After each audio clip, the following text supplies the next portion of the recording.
Thank you, Terry. So for the Honda of Cleveland starting lineup tonight, I'm not going to go through the starting lineup. I'm going to talk about the seniors, if that's all right, Terry. Oh, yeah. That'll give us an opportunity to recognize them early on, and we'll continue to do it as the game goes. So 7 seniors tonight, as Terry said. So senior, number 4, Emilio Green.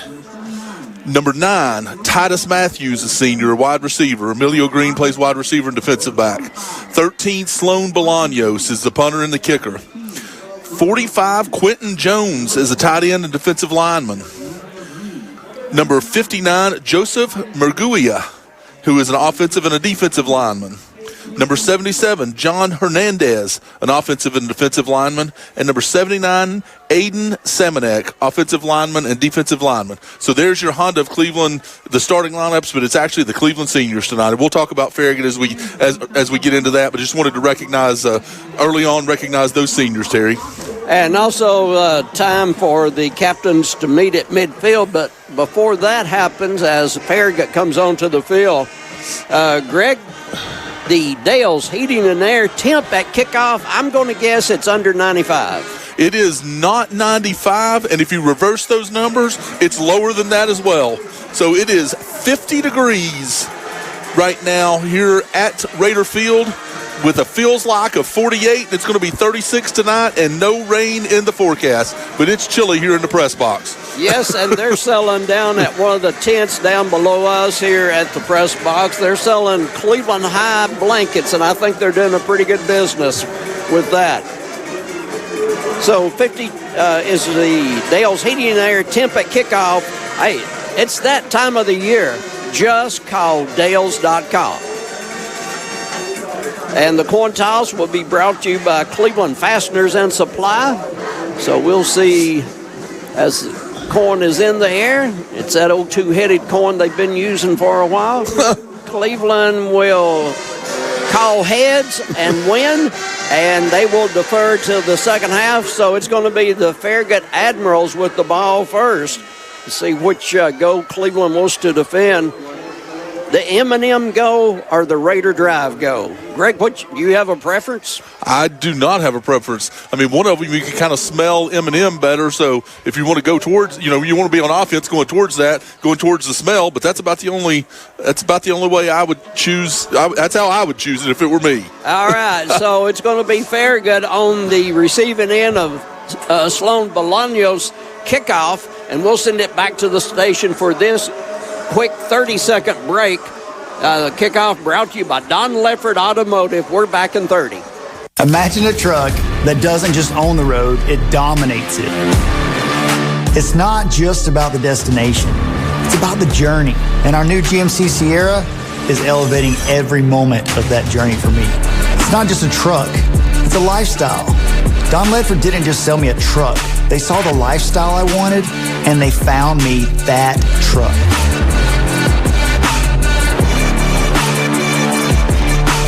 And we're ready for Sloan Bolaños, one of the 7 seniors on the Cleveland football team, to kick this one off and get us underway as the coin toss brought to you by Cleveland Fasteners and Supply for all those nuts and bolts you can't find anywhere else, and if they ain't got it, you don't need it. That's what you keep telling me, Terry. Starview Drive, Cleveland Fasteners and Supply. That's what you keep telling me. We'll talk Starview Drive off the air later on. Not sure I'm ready for that. Bolaños, tremendous soccer player and football player, kicks it off from his 40, middle of the field, and this one, they jump and bring it down at the 1-yard line to keep it from going to the end zone, and they will get exactly the 20-yard line, where if they'd let it go to the end zone, it would still been at the 20. Yeah, he had to take a solid hit right there instead of just letting that go into the end zone. He may think about that the next time. Logan Wright jumps at the 1-yard line, brings it in like an outfielder who's been burnt, and so Logan gets it to the 20, hash mark, home side of the field. We're ready for the first play from the line of scrimmage for the Admirals coming in, hoping for a win tonight. That would put them in the playoffs next week. Blue Raiders hoping just to be spoiler tonight. Good snap, give, running right side, cuts it back to the left, up the near the middle and to the 25. Nice run that time as carrying the ball, Carter Collier. Terry, I think I know why he did that. They wanted, instead of being in the middle of the field, they wanted to be on the right hash mark. That's why he brought it out. Well, it worked to perfection. So the quarterback will be Corbin Hobson, a junior.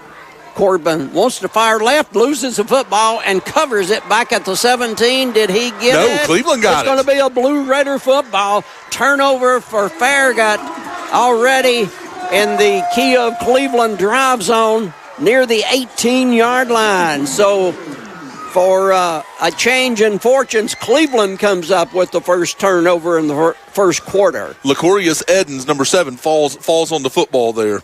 And so Cleveland in business, spotted at the 19 of the Admirals. So nice to see a Blue Raider break in the first quarter. Yeah, I don't think anybody hit him. I think the ball just slipped out of his hands when he went to throw it. It's what it looked like. He drew back to throw it, and suddenly it wasn't there. McGowan awaits a snap. Rolling, looking, and throws in between two receivers, both out in the pattern, and goes between them over one and under another one. Yeah, it's like he kind of split the difference. He didn't know who he wanted to throw it to, so he threw it to both of them, and it didn't work. So either Jones or Green were the intended receivers. Jones, the shorter receiver closest to the quarterback, and then Green downfield. Yeah, I think he was trying to hit Green a little bit further out right there, and just underthrew him. Titus Matthews, very wide right. Here's a give up the middle, and this is going to be Anthony Eddings, who was a player of the week last week on Mix 104.1's game. Anthony Eddings, Greg, unbelievable, over 100 yards rushing in a touchdown last week up at Hardin Valley. Terry, I think that's Amerson. Oh, that's 26 instead of 24. Is it 26? I can't really tell from here, which is bad. That's my old eyes, but fake, keeper, quarterback right side, makes one miss, goes inside the 10, inside the 5, and close to the score. We got a penalty flag at the 11, though. Well, that's going to wipe that out. McGowan goes inside the 5, and it's going to come back as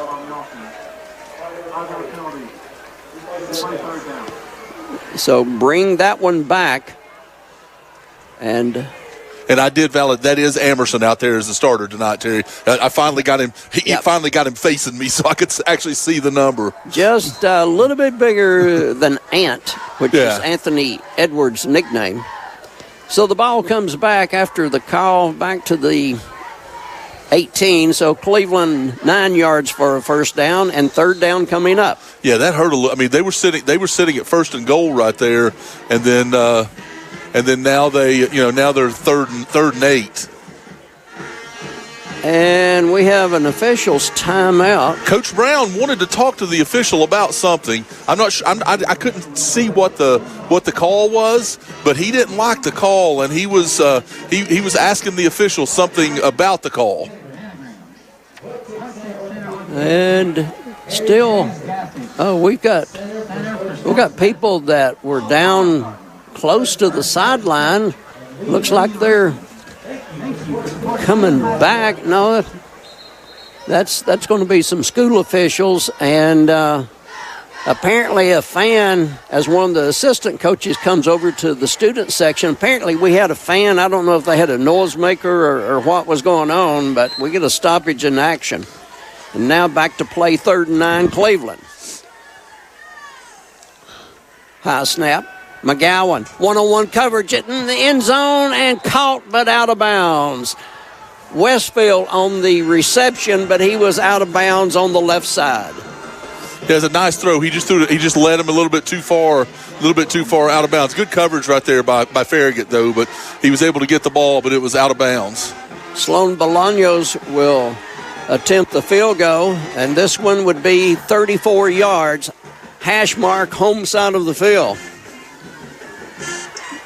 Emilio Green, the holder. And they fumble the snap. Green in trouble, fires it. It's going to be incomplete at the 15-yard line. Emilio fumbled the snap and then had the sense of mind to stand up, roll to his left. They were coming in on him. He threw one, but incomplete. So the ball goes over downs. And, Greg, sometimes when you're a struggling football team, you're given a break and you don't take advantage of it. Nope, that's exactly. And again, when you're a young football team, sometimes those things happen as well. And I think that's kind of what you're seeing here. And Cleveland was unable to take advantage of really, really good field position. So it's Admiral football. Give up the middle, running hard. They'll go across the 20 to near the 24-yard line. And that's Noble, I think, in the game for them now. They're number 2 back. His first carry of the game. So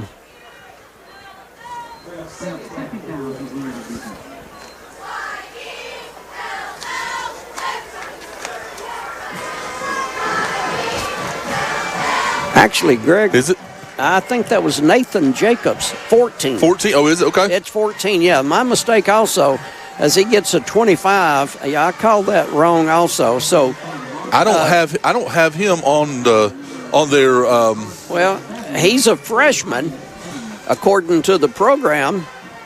Nathan Jacobs is a freshman, number 14, and he moved before the snap. But here we go, no flag, and he go across the 30, and Jacobs has a first down on 3rd and 1. So. Yeah, in the program, number 14, Nathan Jacobs, a freshman. That's totally different than what we were furnished. From the school, by the way. Yeah, exactly. It wasn't hearsay. He was not listed as one of the top 2 backs. But he's looked good on 2 carries. Yes. So back to pass, long pass downfield, incomplete, collision, and no flag. As back there was Emilio Green playing D. Now, last week, Hardin Valley hit 2 of those as they split the safeties last week twice for touchdowns that were very costly. This time, not to be. Yeah, Farragut must have seen that on film, and they wanted to try it out themselves. Farragut with the ball at their own 32-yard line. Clock at 8:55 of the first quarter. No score. And it's the freshman, left side again, fumbles the ball, and it's going to be recovered by Cleveland. Farragut's second possession, second fumble lost. Cleveland comes up with it. Lacorius Eddings on the ball for the Blue Raiders. That's 2 for him. So Lacorius having a great night here at Cleveland High School.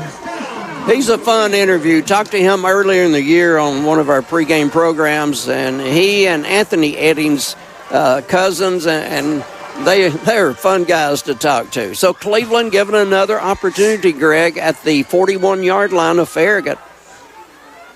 Not as good a position as the 19 was a while ago, but still, we'll take it. You still got to take advantage of good field position here. McGowan, play fake. Looks.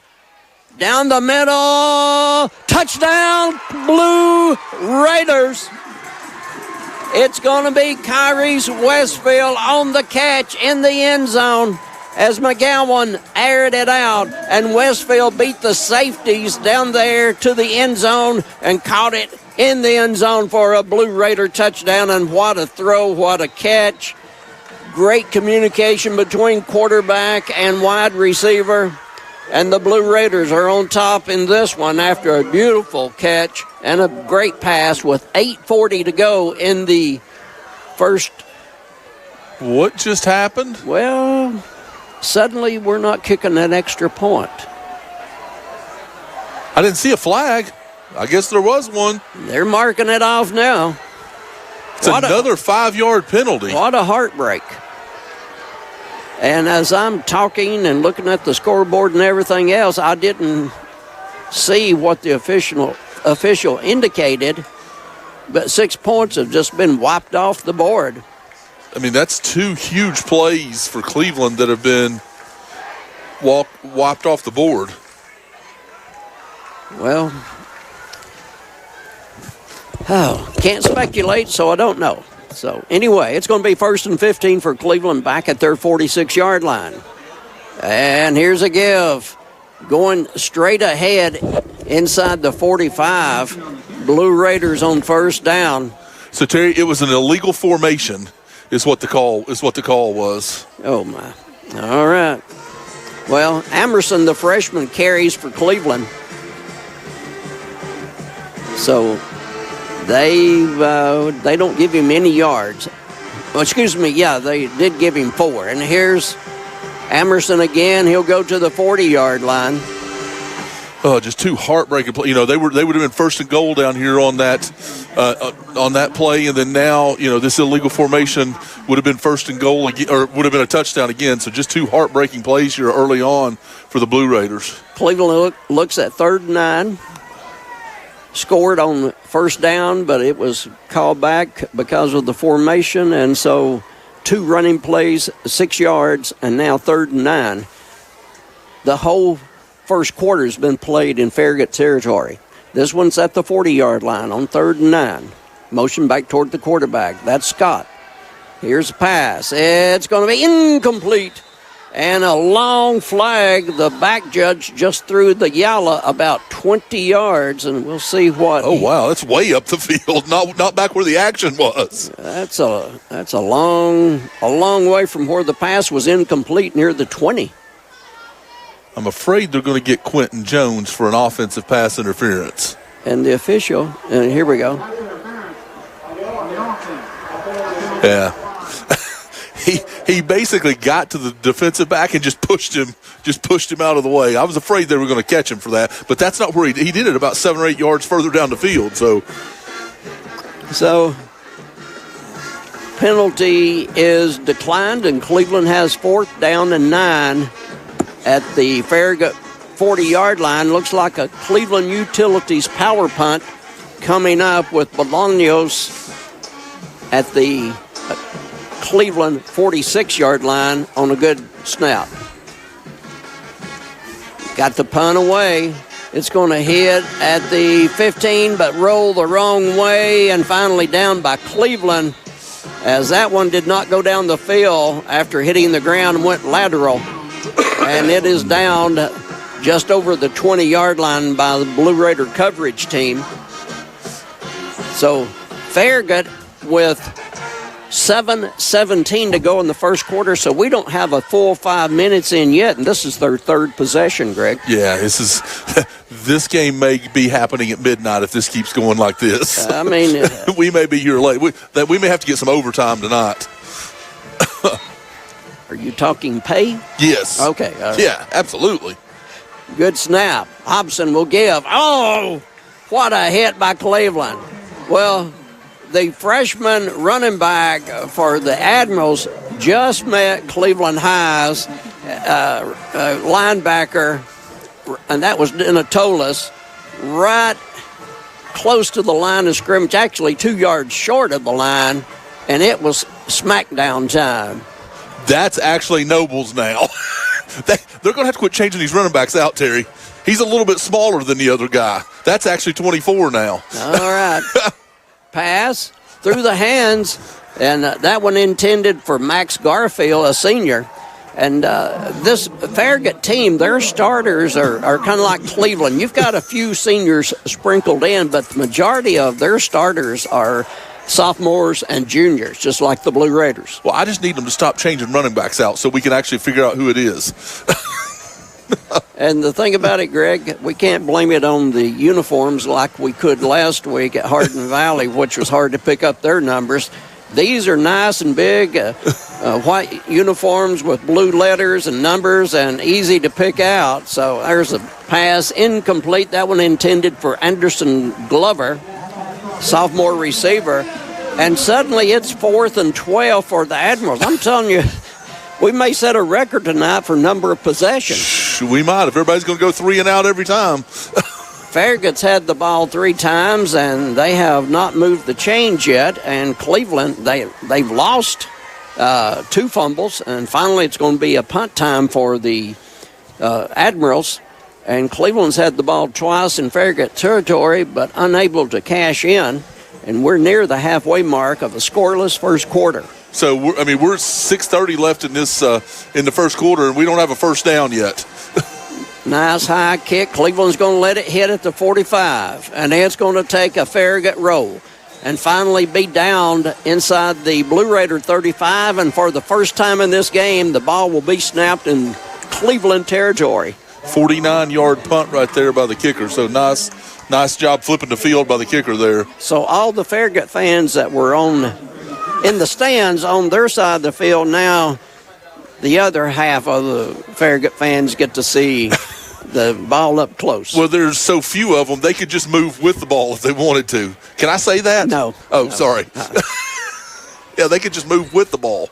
Yeah, you said it twice. Oh, sorry. Did I say they could move with the ball? Yeah. Okay. At Forgot. the 33-yard line, 1st and 10, Cleveland territory. And here is Emerson breaking the tackle. The freshman spins, turns, and hammered at the 40. Sunk by the Admirals after a gain of almost 8 yards. He just doesn't run like a freshman, Terry. He runs very, very hard and very intentional. So ball just across the Cleveland 40-yard line. Nice run by Emerson. Westfield to the left side of the formation. Caught the touchdown pass that was called back. Now they flood the right side of the formation. McGowan firing to Westfield. Nice little pattern at the 45-yard line. They're holding on to his ankles, and they finally bulldog him out of bounds at the 45. I know this is going to surprise you. There's another penalty flag. Same official. This is the same official again. Greg, you asked a while ago, ineligible downfield for Cleveland. He threw the ball as soon as he caught it. They don't have a lineman fast enough to get down the field that fast. Are you kidding me? Well, pure speculation on my part. But, Greg, not only is this Cleveland's last game of this season, it could be that official's last game this season. Ooh, good. He's wanting to make sure he gets his money's worth tonight. Goodness gracious! Anyway. I mean, Cleveland's had four penalties called on them, and 3 of them have been called by the same official. McGowan received the snap, fired the ball immediately to Westfield on the left side, and unbelievably called for an ineligible downfield. So, high snap. McGowan in trouble. Here comes a Food City sack back at the 30-yard line. 3 Admirals on top of McGowan. And sacks brought to you by Food City with 3 locations in Cleveland. I think Cleveland tried to get a little cute there with their formation, Terry, and kind of messed up their blocking. And got overwhelmed by the Admirals. So Cleveland that time had Westfield to the left, as they always do, and then trips to the right side.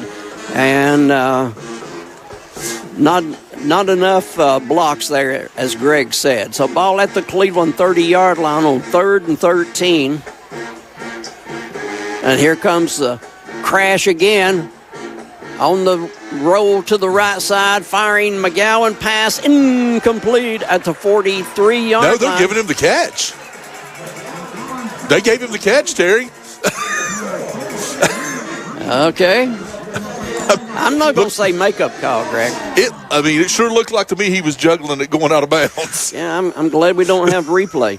Yeah, no doubt. Cleveland has a Cleveland Ford first down here in the first quarter with the score 4 and 4:26 on the clock.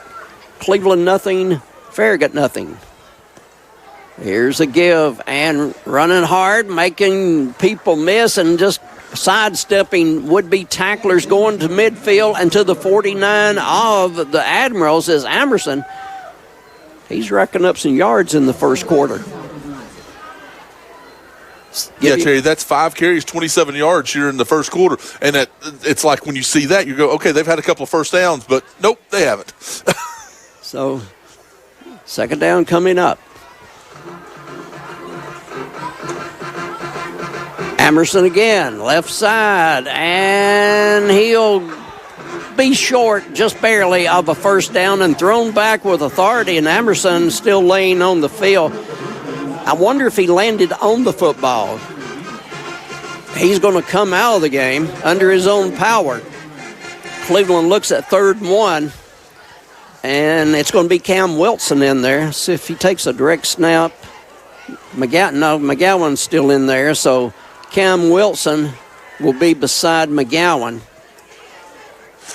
Did he get, and again, Terry, I wasn't here last week, did he get any carries last week? You know, I've said he needed to have the ball in his hands. No carries last week. But Cam Wilson will go for a first down to the 41-yard line. So Cleveland gets a Cleveland Ford first down at the 3:08 mark of the first quarter. So Cleveland's third possession of the game, a little bit more profitable than the first two. New set of downs at the Admiral, 42-yard line.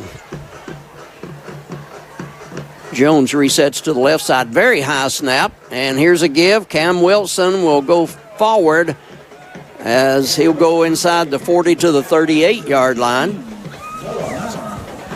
Clock at 2:30 and running. Now he comes off limping. And they depend on him a whole lot on defense, so that might be one of the reasons he's limited in his carries. 2nd and 7. And, well, Emerson, the freshman, started up the middle, and they about took his head off, and Emerson is down for the second time in the game. Now Anthony Eddings, it's going to be Wilson coming in. It's interesting Eddings is not playing tonight. It is interesting, but we have a timeout on the field as they will be attending. As Emerson took a head shot that time. Yeah. I think it was legal, but he got hammered so very, very hard. And he's getting up now. Coach Brown out there, the trainer out there. And Emerson coming off under his own power, but now you're talking about a direct hit. Yeah, that was Colt Brooker, their big middle linebacker, number 42, that hit him right there. And he was, I mean, again, it was a clean hit, but he was head hunting. So Cleveland looking at 3rd and 7. Ball at the Admiral 39-yard line. Cam Wilson back in the game at running back. Jones as the H-backer outside. Westfield always lined up to the left. Everybody in the pattern. McGowan throwing on the run. Man wide open and caught at the 12-yard line, and that's Cam Wilson. Cam Wilson with the catch at the 12. Kind of lost his footing a little bit. It could have been more. They totally forgot about Cam as Cleveland flooded with 5 receivers. And so no back close to Cam, and when he caught the ball, he was losing his footing. Yeah, I mean, again, great throw by, I mean, again, it was short, but McGowan was on the run right there, almost at the line of scrimmage. So it's great play by him, great awareness to get that ball off and get it in his hands. Keeper McGowan, 10, 5, corner of the end zone, he's in. Do I see any yalla? I see no yalla. Touchdown, Cleveland. This one stands. Well, let's wait a couple of minutes before we say that. I'm giving it to him now. Can't take it back now. Cason, McGowan for the run, and the clock shows 1:19 to go in the first quarter, and Cleveland has its first official lead of the game at 6-0. As they had a touchdown pass a while ago called back because of the penalty. Bolaños for the extra point. It's up. It is good. Cleveland leads this one 7-0. We'll be back in 60. Sports on Mix 104.1, supplied all season long by the one and only Wholesale Supply Group, open to the public. Selling mattresses the retail way isn't the best way. Most mattresses are made in a large factory and shipped hundreds of miles to a retailer's warehouse, where the retailer then marks them up and up before finally selling and delivering them. At Mermaid Mattress, we are the factory, so we eliminate the extra steps and create a direct line from our factory to you, saving you hundreds of dollars. So experience more than the national chain store can offer and spend your dollars locally. Mermaid Mattress. Better price, better sleep, better life. It's back. Toyota Cleveland's 10th annual Trunk or Treat.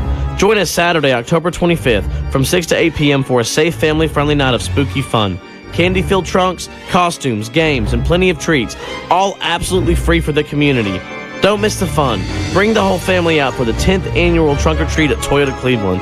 That's Saturday, October 25th from 6 to 8 p.m. Toyota Cleveland, exit 20 off I-75, where the treats are waiting. Bolaños to kick off, hash mark home side of the field. And this one's easily into the end zone, 6 yards deep. And so the Blue Raiders will be looking for a new kicker next year for the first time in, it would be 4 years. So Sloan Bolaños kickoffs this year, almost all have gone into the end zone. Yeah, I think he was mad that the other guy didn't let that first one go in the end zone, so he kicked it to the left here and made sure he got it where it needed to be. Ain't no doubter. Yeah. Admirals in the first quarter with their 4th possession. Greg, doesn't happen every day. No, it does not.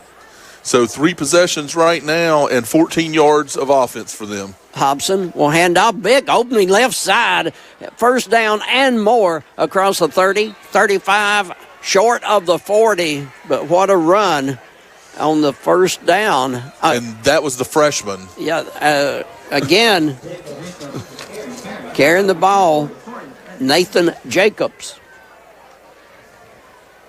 Pass, left side, caught, another first down. Cleveland misses a tackle. Pursuit will bring him down. And this one is Max Garfield, about their only senior receiver that starts. So 2 quick plays for the Farragut Admirals as we go under 1 minute to go in the first quarter. Cleveland up 7-0.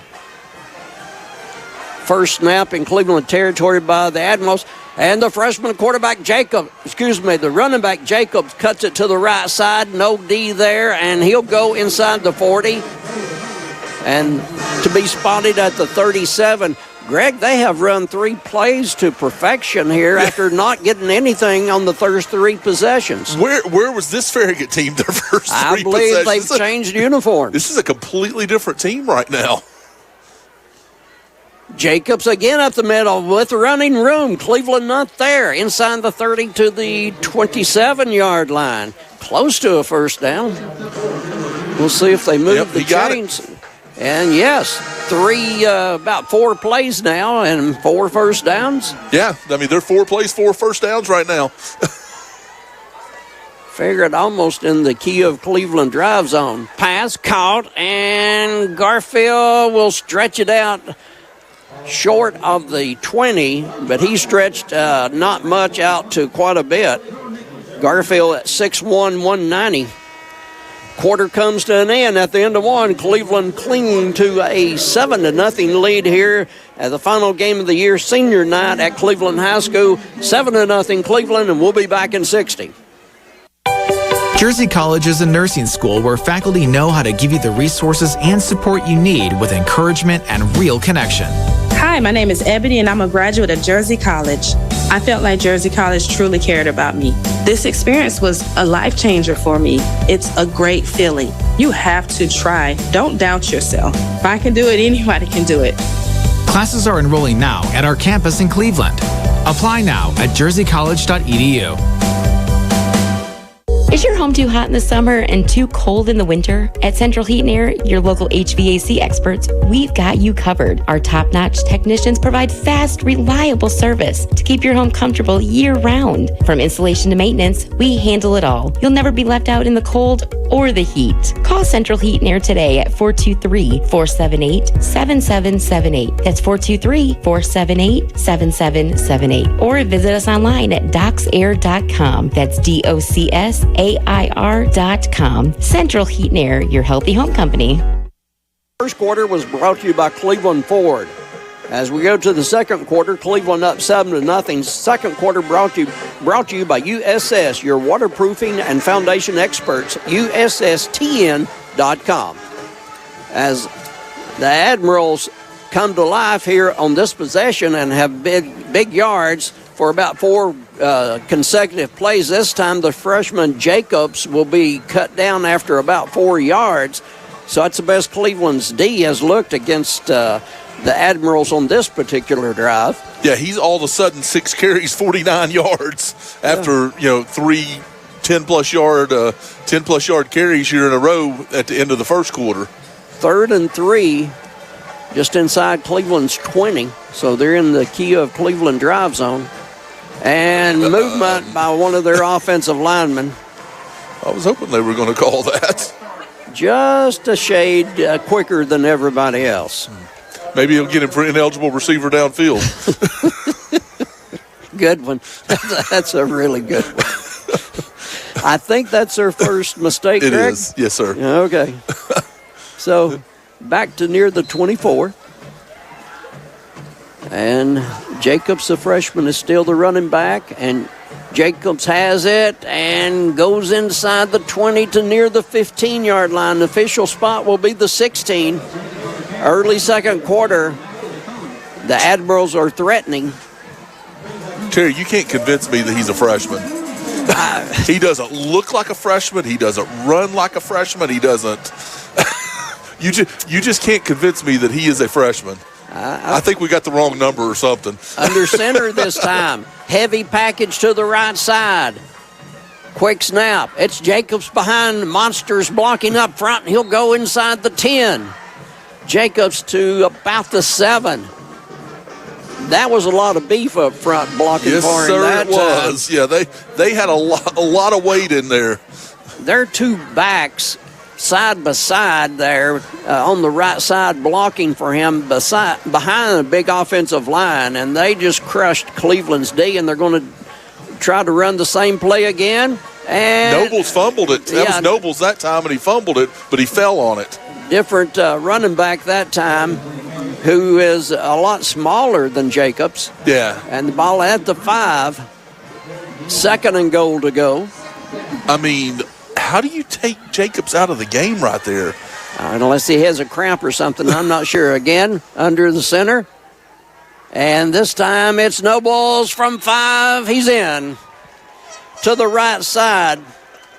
Carrying the ball for the last 5 yards, senior Charlie Noble at 5'7", 165. Terry, they have found something on that right off of that right tackle right there. Either every time that's their big time player that they want to run behind, or they found a crease that Cleveland is not blocking or not blocking up right there. So yeah, the right side every time for them on that series. So Farragut within an extra point of tying the game. Ryan McCoo is the extra point kicker, and this one is good and hits the Cleveland Blue Raider field house dressing room. And McCoo, in watching him in warm-ups, Greg, bombing away from 42 yards field goals, 42-yard field goals consistently. And so he gets the extra point, and we have a tied football game here on Mix 104.1. 10:04 on the first half clock as the second quarter is brought to you by USS, your waterproofing and foundation experts, USSTN.com. And, of course, Tennessee Valley Urology is the sponsor that brings you the touchdowns. Tennessee Valley Urology, TNValleyUrology.com, with offices in Cleveland, Athens, and now open in Ooltewah. And the extra point by Independent Insulation Services, your spray foam experts, 423-716-3762. And McCoo decides to put it on the hash mark home side of the field. I noticed in warm-ups also, he and Bolaños had quite a bit of conversation, friendly conversation, but they were both near midfield doing their pregame activities, and they seemed to know each other or were getting to know each other. I would guess that they're both soccer players, and it maybe play summer league together or play against each other or something like that. And here's Cleveland on the return. Near the 5-yard line, brought back across the 20, across the 30, and finally out of bounds. What a nice return by the Blue Raiders. Good field position. And on the return for Cleveland that time, Javen Trammell. No, that was Cam Wilson, Terry. Up 8 instead of 6. Yeah, that was Cam Wilson. Again, that kid is he's electric with the football in his hands. So they've got to find ways to get him the football. So Cleveland with a good return of over 35 yards by Cam Wilson. Yeah, that was a nice return right there. Cleveland at their own 40. Early second quarter, game tied at 7. Good to see Amerson back in the game. And Amerson will go across the 45 to the 46-yard line. Nice run by Amerson. And again, I'll say the same thing about him that I've been saying about Jacobs. He doesn't run like a freshman. He runs hard and runs downhill. This running back room for Cleveland, again, you're playing right now freshman and Edens is a junior. This is all going to be back next year, and the others are freshman, sophomore, and junior. So they've got tons of opportunity. And this time Emerson has the ball, and the big Admiral, brings him crashing down. And when I say big, he wears 99 for a reason for these Admiral team. Senior Owen Petrosky, 6 feet 240, and that's 240 of muscle right there. There's not a chance that kid weighs 240, Terry. He's listed at 240. Yeah, and there's not a chance he weighs 240. And now he's coming out. Oh. And the coach, he was coming off the field late. And so he wasn't. A sniper got him. Yeah, he wasn't. Coach is like, go down. He wasn't going to make it without a penalty, and no replacement had come in, and so the coach is jumping up and down and waving that arm, hit the field. He does, and the officials are forced to call time there. So nothing obvious about that, Greg. No, nothing at all. Nothing at all. It's like he was sliding into the to the sideline. So I don't know what happened to him after making that tackle on Amerson, but anyway, it's going to be a 3rd and 7 for Cleveland, and so game tied at 7 here in the second quarter.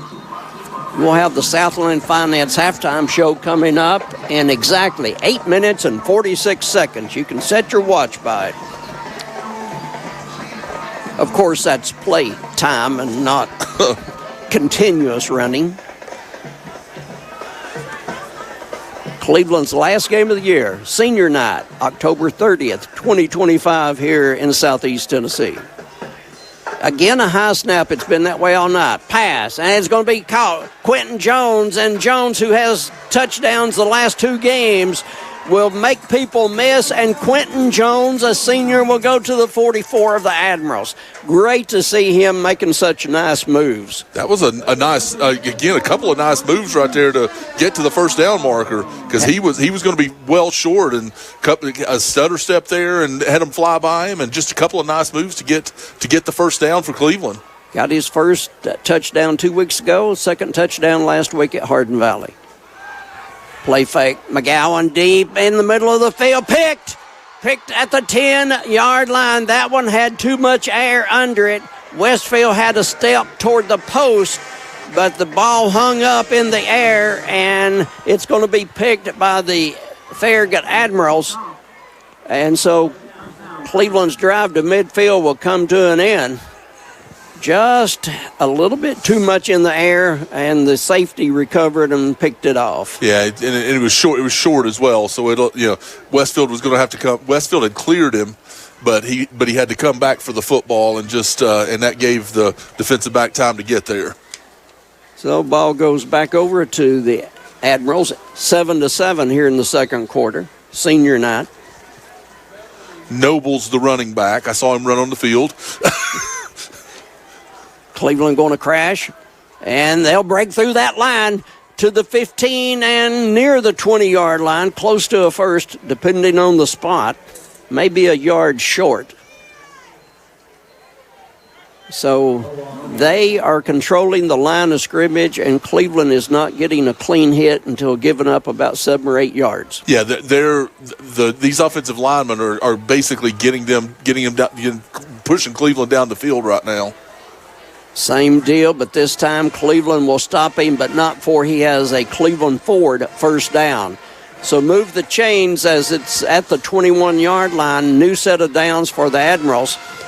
What's at stake? Well, for Cleveland, ending the season on a winning note. Cleveland coming in with 1 win on the year. And if they get a win tonight, it's going to taste a lot better during the offseason. For the Admirals, we'll discuss their situation in just a second. 1st and 10 at their own 21-yard line. Give. And this is going to be the guy that scored the touchdown, Charlie Noble. And Charlie will weave his way to the 27-yard line. For the Admirals tonight, if they beat Cleveland, they're in the playoffs next week as the number 4 team. They'll have to travel up to Upper East Tennessee for the first round of the playoffs. If they lose tonight, Hardin Valley will be the 4th place team out of this region. Here's a keeper by the quarterback. First time Hobson has carried the ball, and he's going to be brought down by Denatolis. So 3rd and 3 coming up for the Admirals. They need the 31.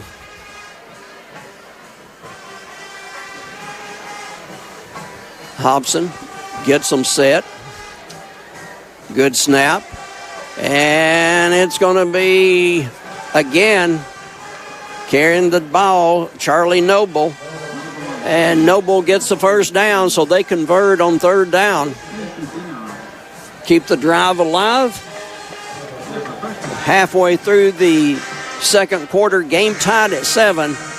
But the momentum early in the game on Cleveland's side, but about the last 10 minutes of play, it's been momentum over on the Farragut side. Wide left, Noble running, and he's out of bounds at the 40-yard line at the Cleveland bench. Tackle made by Titus Matthews. Yeah, Noble's up to 8 carries for 31 yards, and Jacobs 8 carries for 64 yards. And the starter, Carter Collier, he ran the ball the first play of the game, and we hadn't seen him since.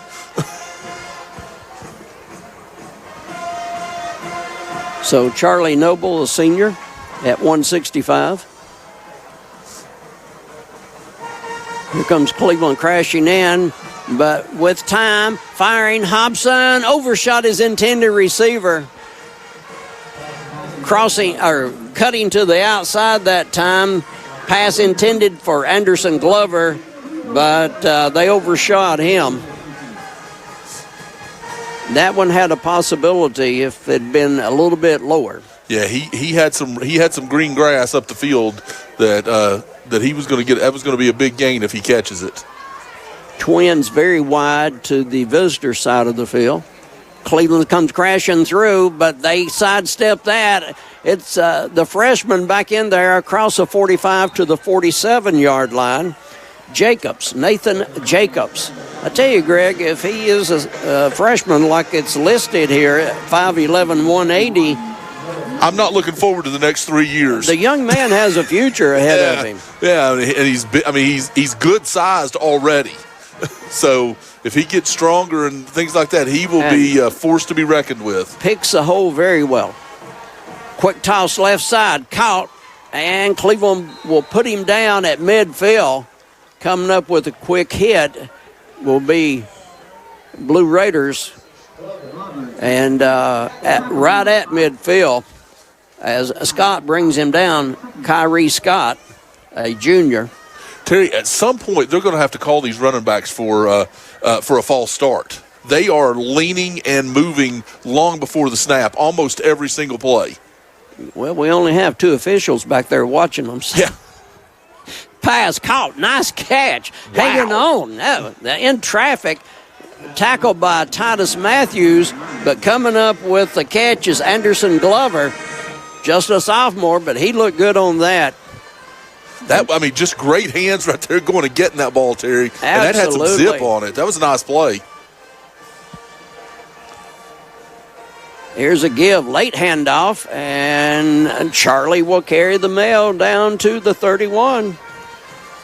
It's not Charlie Brown here at Halloween, it's Charlie Noble. So, Greg, tomorrow night you're going to watch Peanuts Halloween I will movie? probably go watch Walker Valley and Ray County to see who wins that region championship. It's probably where you'll see me tomorrow night. Now, that is huge. Oh, a nice pass, caught, still on his feet. Numerous tackles that didn't bring him down. Inside the 10-yard line goes Max Garfield, and he has changed this game with that catch right there and great run. Tremendous. Well, it wasn't that spectacular on the catch, a short pass, but his run after the catch was spectacular. Yeah, Terry, this is a team that they're not playing like a 2-7 team right now. I'll tell you that. Ball at the 9, 1st and goal to go in the key of Cleveland drive zone. Noble cuts it outside for a few yards. Cleveland closes, but he'll go from the 9 to about the 6. They love the right side of the formation when they run the ball. Very few times have they gone left. Yeah, especially when they're getting down close to the goal line, they are definitely going to that right side. We go under the 3-minute mark of the first half. It's tied at 7 momentarily, but Admiral's knocking on the door at the 5. And now they reset their offensive line. They're going to be powered left. And the give and short of the goal line. Very close to the goal line. And again, it was Charlie Noble carrying the ball. All 165 pounds. Yeah, he has 10 carries this quarter, Terry. You know, we're not coaching Greg, but I tell you, that freshman was spectacular in the first quarter. Yeah. But it's been Charlie Noble since then. They rush to the line, under center. Here's the give, and Cleveland hits him at the line. He may not have got there from the 1. I don't think he did. What a great stop by the Cleveland D, showing a lot of grit down there at the goal line. Great play by the Blue Raider front defensive line.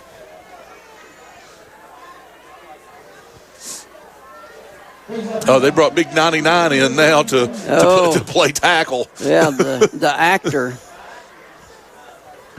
Quickly to the line, under center, quarterback keeper, touchdown. Greg, I hate that they've scored on Cleveland, but it's nice to see a team go under center inside the 10. It doesn't happen very often. No, you don't see it much anymore, but it's nice to see, except when the Cleveland Blue Raiders are playing defense. Yeah. With 1:20 to go in the first half, Farragut has its first lead of the game on a 1-yard keeper by junior quarterback Corbin Hobson. And now McHugh for the extra point.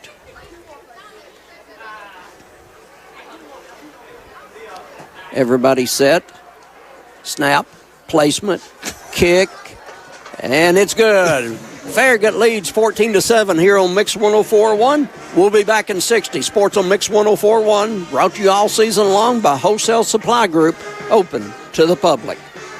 Duracell in Cleveland is hiring mechanical skilled technicians, $22 to $27 per hour. Excellent benefits beginning day 1. Medical, dental, and vision insurance, paid vacation, holiday pay, 401k, tuition reimbursement, and more. Apply now at Duracell.com. When you need a new roof, it's all about trust. Your home is too big an investment and you can't afford to make a mistake. Cleveland Plywood has the products and expertise you're looking for. Contractors have trusted them for over 50 years, and they carry only proven products from reputable suppliers like IKO. IKO Cambridge is one of the heaviest weight asphalt shingles you can buy, and their limited warranties are among the industry's best. Protect the investment you've made in your home. Go with the pros at Cleveland Plywood, 2700 20th Street Northeast in Cleveland. Call 472-3357. From the job site to the showroom, Wholesale Supply has the top brands you trust at the prices that work for your bottom line. With over 30 locations across the Southeast and over 75 years of service, no one supports contractors and communities like we do. Wholesale Supply, built to supply, trusted to deliver. Blue Raiders to receive the McHugh kickoff, and again he puts it hash mark home side of the field. And this one just short of the end zone, taken at the 2-yard line. Cam Wilson, 15, 20, left side of the field, 30, and flags go flying, and Cam goes out of real estate near the 30. So we'll see what this one is. 90% of the time, you're going to have a hold on the receiving team with a flag like that. But let us not speculate. I think you can speculate that it's going to be a hold or a block in the back, Terry. Let's not jump into the future here. We'll wait for the call. May the force be with you, Greg. May it be. They just got to get the ball back where the sticks are. See, if they back it up 10, that's where the sticks are. They don't want those guys to have to move. And, the chain gang on the far side of the field will barely have to move. It's going to be holding against Cleveland. First penalty, I think, of the second quarter on the Blue Raiders. Yeah, just trying to help them out. Didn't want them to have to move much. Being hospitable on a cold night. Nothing wrong with that. Cleveland at their own 16-yard line, trailing for the first time at 14-7, and 1:07 to go until the Southland Finance halftime show. Here's a give. Cleveland running room up the middle. Cleveland close to a first down, and I think they're going to move the chains on this first down run by Amerson. Nice run by Amerson. He's gone off the field a couple of times, but he's back out there again. That's tough for a freshman, Greg. I mean, he's showing some grit right there. Yeah. And rolling right, McGowan, he's being chased. Fires on the run. It's a one-hopper to shortstop, and the shortstop couldn't come up with it. So an incomplete, stopping the clock. Coach Brown not happy. Other coaches not happy. Do we have a flag? Oh, mercy. If it's a flag, there was no block in the back. That was not a block in the back. As McGowan was running, it was clear as it could be that the Cleveland blocker hit the guy in the side. Oh, so they're resetting the clock. Okay. Well, Coach Brown was about to go off on that official. And Cleveland broadcaster was right behind him by 50 yards here in the press box. So clock will show 47 seconds. Maybe that's what Coach Brown was upset about. The clock kept going. Cleveland, second down, high snap. And nowhere to go as the ball goes to Amerson. And again, the big guy on the line for the Admirals, Owen Petrosky, makes the stop with force. At the 22nd mark, they get the snap off. McGowan rolls left, short pass, going to be caught and hit, and they force him out of bounds, but he was hit inbounds. And let's see, they say wind the clock, and so that's going to be the last play of the first half. So at halftime, it's going to be a 14-7 count in favor of the Admirals. And he gave an indication to wind the clock, and it stopped. Do we have a flag? Who knows? We've got officials conferring. It's going to give Cleveland a chance to get another playoff, though. Even the back judge is coming up. Yeah, that's going to give Cleveland a chance to get another playoff. Yeah, this election has everybody involved, and we'll see how they voted. The official?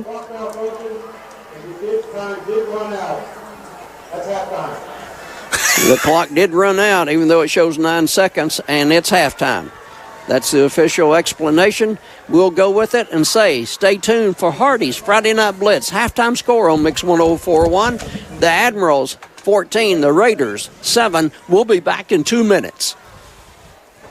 Turn your world yellow with Mayfield Dairy this fall. Whether you're wrapping up a workout or craving a tasty afternoon treat, our rich chocolate milk replenishes nutrients and provides high-quality protein to keep you going. Grab some Mayfield milk today and experience real, southern, sunny goodness in every sip. From our iconic yellow jugs to our delicious chocolate milk, everything tastes better with Mayfield. Turn your world yellow because the best moments are made with Mayfield Dairy. Check out the spooky savings this October at Mountain View Nissan of Cleveland and 0% or $5,000 cash back on 2025 Pathfinders and Muranos. Want to trade in your old car? Nissan is giving up to $5,000 over book value when you trade, and they'll buy your car even if you don't buy theirs. Shop in person on Exit 20 off of I-75 or visit cleveland-nissan.com. Payments are per month for 75 months. Does not include tax, tag, title, or dealer doc fee. Must finance through the dealer subject to credit approval and pick from new dealer stock. For decades, Cleveland Utilities has been your trusted partner in providing reliable utility services to the community, consistently delivering quality and care. Now, that same dedicated team is bringing cutting-edge fiber internet to the area. Enjoy fast, dependable connectivity backed by the local company you already know and trust. By choosing Cleveland Utilities Fiber, you're choosing superior internet. Check availability or sign up today at fiber.clevelandutilities.com or call 423-472-4521. The drive-in fall event has been extended at Crown CDJR Cleveland. Shop over 275 new Chryslers, Dodges, Jeeps, and Rams up to $15,000 off MSRP. Or get financing as low as 0% for up to 72 months. Get model year closeout savings on a new 2025 Ram 1500 Laramie. Up to $15,000 off MSRP. Crown CDJR, the better way to buy and service. Visit crownchryslerDodgeJeep.com. With approved credit, $13.89 per thousand. Finance on select models. Stock 402474. It's time for the Cleveland Blue Raiders Halftime Report, brought to you by Southland Finance. Visit them on the web at southlandfinance.net. It's halftime on Mix 104.1. Welcome to the Southland Finance Halftime Show. Southland Finance at the corner of 25th Street and Peerless Road. Southlandfinance.net. We also want to recognize the 24/7 movement. Join the 24/7 movement and make a difference, keeping drivers and passengers safe on our roads. In memory of Dustin and Brittany Dillard. Find out more at the 247movement.org. ATS The Bridge raises awareness of the opioid epidemic, guiding people who are ready to seek treatment and encouraging them to sustain sobriety once they are clean. Find out more at atsthebridge.com. Halftime, 14-7, Farragut on top. Bradley Medical Center broadcast booth. We're in it tonight here at Cleveland High, and we appreciate Bradley Medical Center very, very much. The halftime stats, Cleveland Business Services for all your tax, payroll, bookkeeping, and more. 423-86-TAXES. That's 423-868-2937. Greg will have the halftime stats for you in just a moment as we're in the middle of the Southland Finance Halftime Show. As we said, Southland Finance located at Peerless Road at 25th Street, southlandfinance.net. And we'll be back in a couple of moments with the stats and other highlights of the first half. It's 14-7. If Farragut wins tonight here at Cleveland High School, Farragut will be the number 4 team out of Region 2. That's the region that Cleveland and Bradley are in. And so if Farragut wins this one tonight at Raider Field, they're in the playoffs as the number 4 seed out of Region 2, and they'll travel to Upper East Tennessee to take on the number 1 team up there. If the Blue Raiders come back in the second half and win this game, then it's going to be Hardin Valley who's playing an out-of-region game tonight down at Ooltewah. If Cleveland wins this game, then Hardin Valley will be the number 4 team and go to the playoffs next week. 14-7, Farragut at the half. We'll be back in a couple of moments with the halftime stats and more here on Mix 104.1. The Billy Haney Meat Company has been serving this community for 56 years, locally owned and operated and open to the public. Feel free to call or just walk in to get all of your bulk food needs with no membership required. Keep your chest freezers stocked with frozen and fresh hamburger patties and frozen chicken of all types. The Billy Haney Meat Company literally has it all. Those square pizzas we all loved in school, they have those too. And they keep a large supply of your favorite candy and chips. Call the Billy Haney Meat Company at 336-2468 or visit them at 2154 Old Charleston Road. Sharpen those pencils, pack those snacks, and don't forget that back-to-school smile. Whoa, did you get braces?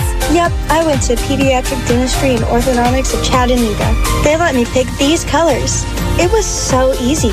Lucky, I can't wait to get braces. At Pediatric Dentistry and Orthodontics of Chattanooga, we're here to get those pearly whites picture day ready. Cheap! Call 423-541-5500 or visit pdoc.com to book your back-to-school appointment today. Hi, my name is Jessica Wolfenden, and I teach a muscle conditioning class called Muscle Max at the Cleveland YMCA. This class is so fun and perfect for people of various fitness levels who want to improve their overall strength, tone muscles, and just enhance their overall fitness. We use free weights as well as our own body weight to maximize our strength and define muscles. Throughout the class, each muscle group will get worked, and by the time class is over, you will achieve a full body workout. I usually end with core and glute work on the floor with a mat, so be prepared to have fun and feel strong. Check out our complete class schedule at ymcachattanooga.org.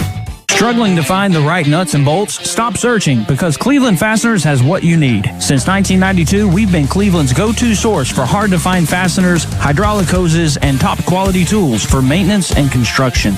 No minimum orders, same-day delivery, and walk-ins are always welcome. And with our expert team, you get personalized service that big box stores just can't match. Find us on Starview Drive behind Bradley Rentals or call 423-472-5010. Cleveland Fasteners. If we don't have it, you don't need it. Have you seen what happens when a weed eater gets too close to vinyl siding? Ouch!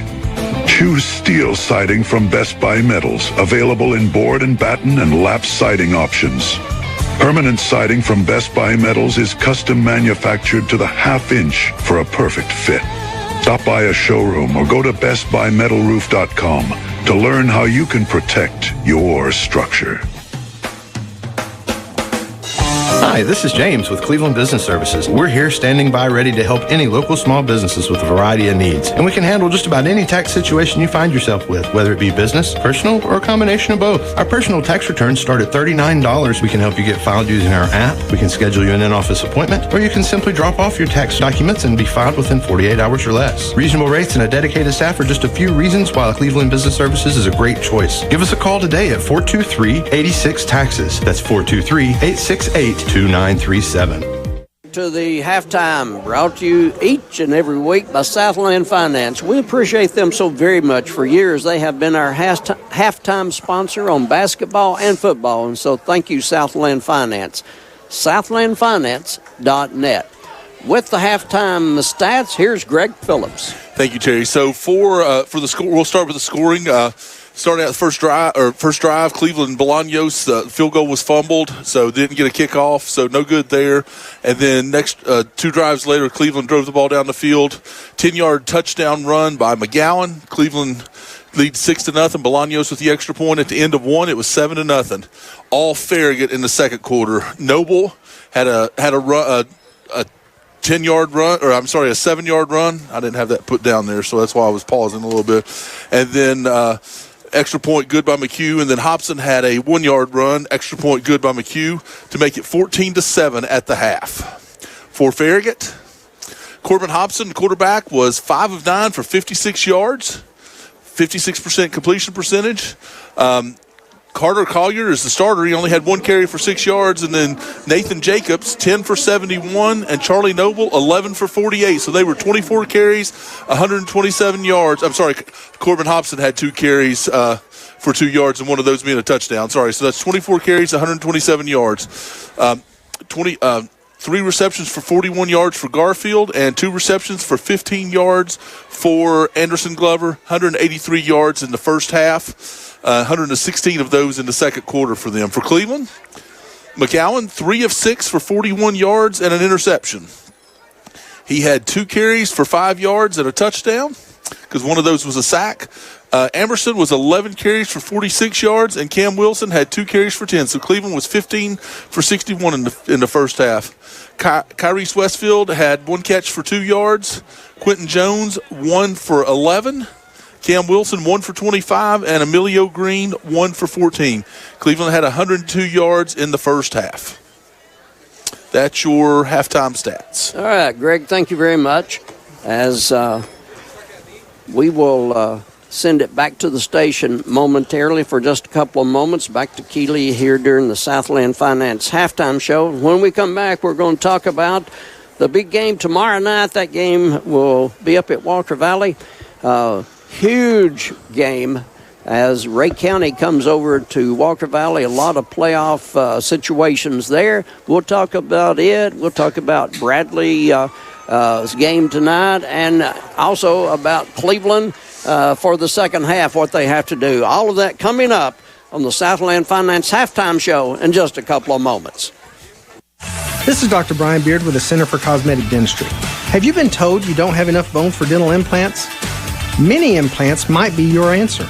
We have been offering mini implants for over 20 years now to replace missing single teeth with crowns, denture stabilization, or even full mouth permanent porcelain that stays in the mouth and you do not take in and out. Mini dental implants change the way dentistry is performed today. Give us a call at 476-6541. Switching jobs is stressful. Switching schools is painful. But switching your insurance policies to Allstate, it really couldn't be easier. At Allstate, you can call one local agent who can assist you with all of your policies and make the paperwork simple.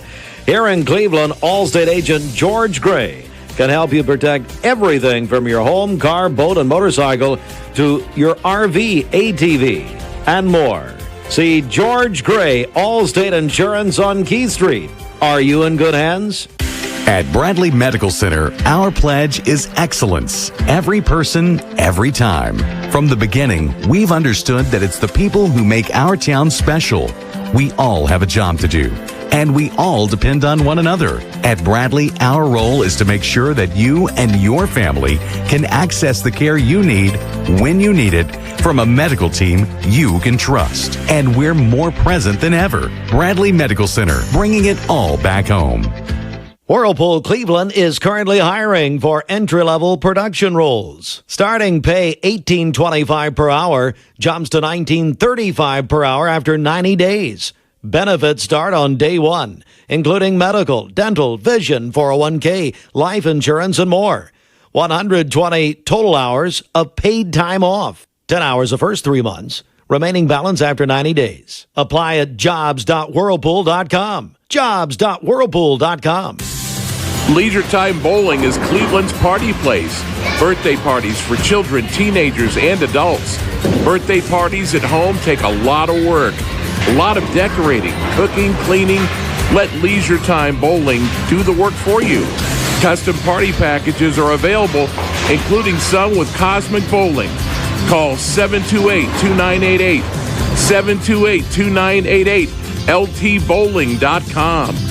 So what's the best way to pick a local law firm? Google 5-star reviews, of course. There are some local law firms with a few. There are some, though, that have a few more. Yeah.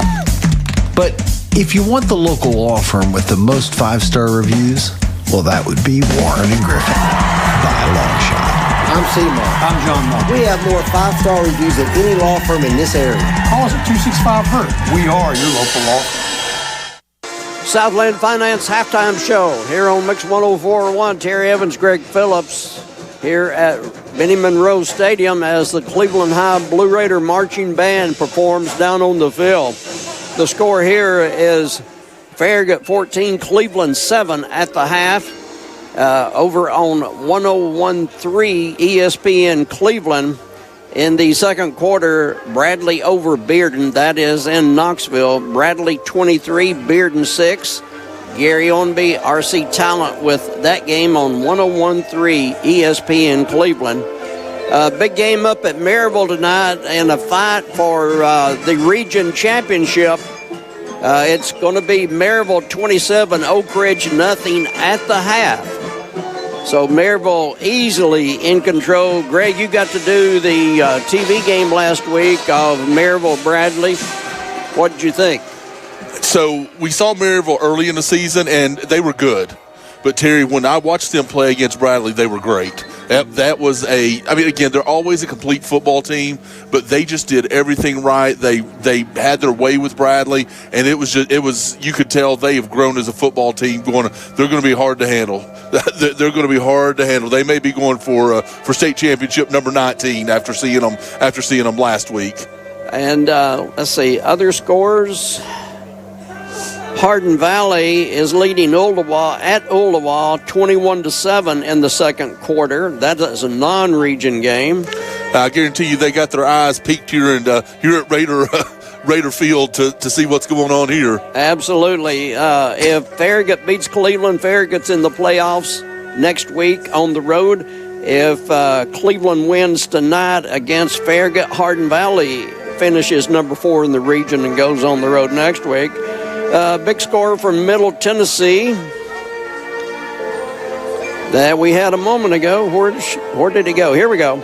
Of course, it's Central Time Zone. Oakland, the number 1 team in Class 6A, leading Riverdale 7-0. And that's listed as in the first quarter. Greg, talk a little bit about tomorrow night, and the game will be on 99.1 oldies station, 99.1, one of the sister stations for our group of stations. Andy and Jacob on the call tomorrow night. Walker Valley playing its game on Halloween, and what a game it is. Ray County comes across the river to Walker Valley. Yeah, most definitely. Again, Terry, it's for Walker Valley. It's for the region championship. Walker Valley, I think they played Sequatchie County last week in what I think turned out to be a baseball game. They lost 7-2. So first time in a long time I can remember Walker Valley not scoring a touchdown. Forever. Yeah.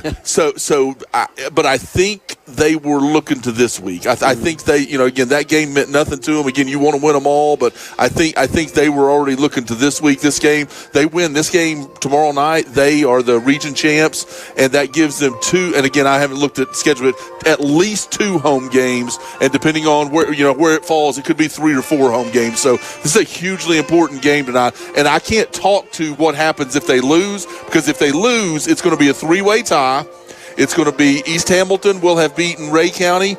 Ray County will have beaten Walker Valley, and Walker Valley will have beaten East Hamilton. So that's your first tiebreaker. And then I'm not sure what the second tiebreaker. I'm sure the second tiebreaker is overall record. Overall record. And I would assume that. Does Walker Valley have that, or no, East Hamilton? I think if Walker Valley loses, they are second. And East Hamilton would be the 1 seed. I believe that's correct, but that's unofficial. Right, yeah. And I won't speculate on that, but again, it's a game that Walker Valley should win. Walker Valley is a better football team than Ray County. Although Ray County went out and dominated McMinn County last week. Of course, there was a lot of circumstances around. Again, prayers out to the folks in McMinn County with their director of schools passing away last week. So there was a lot going on. Last week, a lot of non-football related things going on. So, again, prayers to that community and the friendly city up there with everything going on with that coach Gooden, who was the head coach at McMinn Central, and I think had come back to coach there again. His wife, who was the director of schools, passed away. So prayers out to that family and that community. But again, that's Ray County handled them very well last week. And again, going into Walker Valley tomorrow night on Halloween, it's the freaks are going to come out tomorrow night, and we'll see we'll see what happens, see how that goes. It's going to be senior night for Walker Valley, and then again, just a huge game for them to get another region championship. Absolutely, and Walker Valley has had a tremendous year. Only losses were last week in that 7-2 game up at Sequatchie County, and then early in the year to Bradley. And speaking of Bradley, they are in the playoffs, Greg, regardless of how things turn out tonight up at Bearden, and Bearden is winless on the year. But regardless of how that turns out tonight, Bradley's in the playoffs as the number 3 team out of this region, and that means they'll be on the road to Upper East Tennessee next week. That's always fun. Yes. If you say it is, I don't remember a whole lot of happy occasions up there. No, but, there's no doubt. It's hard to go up there and play. It's good football up there, and it's hard to play. And, of course, ESPN 101.3 Cleveland will have that game next week wherever Bradley's playing. And so Bradley in the playoffs next week, and Gary and RC will have the coverage for you on 101.3 ESPN Cleveland. Terry, I just looked up East Hamilton's record. So East Hamilton is 8-1 overall. So if they win this week, and if Walker Valley happens to lose, then I think that would put them as the number 1 seed. And again, if that goes to a tie, I'm not sure what the next if they got beat, I'm not sure what the next tiebreaker would be. So a lot of possibilities and a lot to figure out, but I do know that overall record is the reason that Hardin Valley, if Cleveland wins tonight, and that would mean Hardin Valley would be the number 4 team out of this region just because their overall record is better. If Cleveland wins tonight, that gives them 2 region wins, Farragut 2 region wins, and Hardin Valley 2 region wins. But because of Hardin Valley having more wins overall, that's how they get that number 4 position. But Cleveland has to come back and overtake these Admirals. Admirals caught fire after the first 3 possessions ended in 2 lost fumbles and a 3-and-out. But since then, their offense has been rolling. Cleveland had 1 touchdown call back, but came back with a nice drive and a touchdown. McGowan on the quarterback keeper for about 10 yards. And so Cleveland trailing 14-7 at the half. And we're going to take our final break of the Southland Finance halftime show. And we'll be back in a couple of moments with the Cleveland Kickoff. This is Sports on Mix 104.1. You're listening to the Southland Finance halftime show. Check your wallet. Empty? Check your bills. Overdue? Check your stress level. Maxed? Now, check into cash. Check into Cash is your one-stop money shop, and we've got everything you need. Payday loans and flex lines of credit options? Check. Quick in-store services like money orders and wire transfers? Check. Turn your unused gift cards into cash? Oh yeah, check. And yes, we cash checks. All kinds. Fast. Check that off your list. Visit checkintocash.com or check into a store to get started. The process is simple, quick, and designed to get you the help you need fast. If you've been approved, you can leave with cash in hand. We have locations in the Chattanooga area, including Cleveland and Athens. Check in, cash out, and get on with life.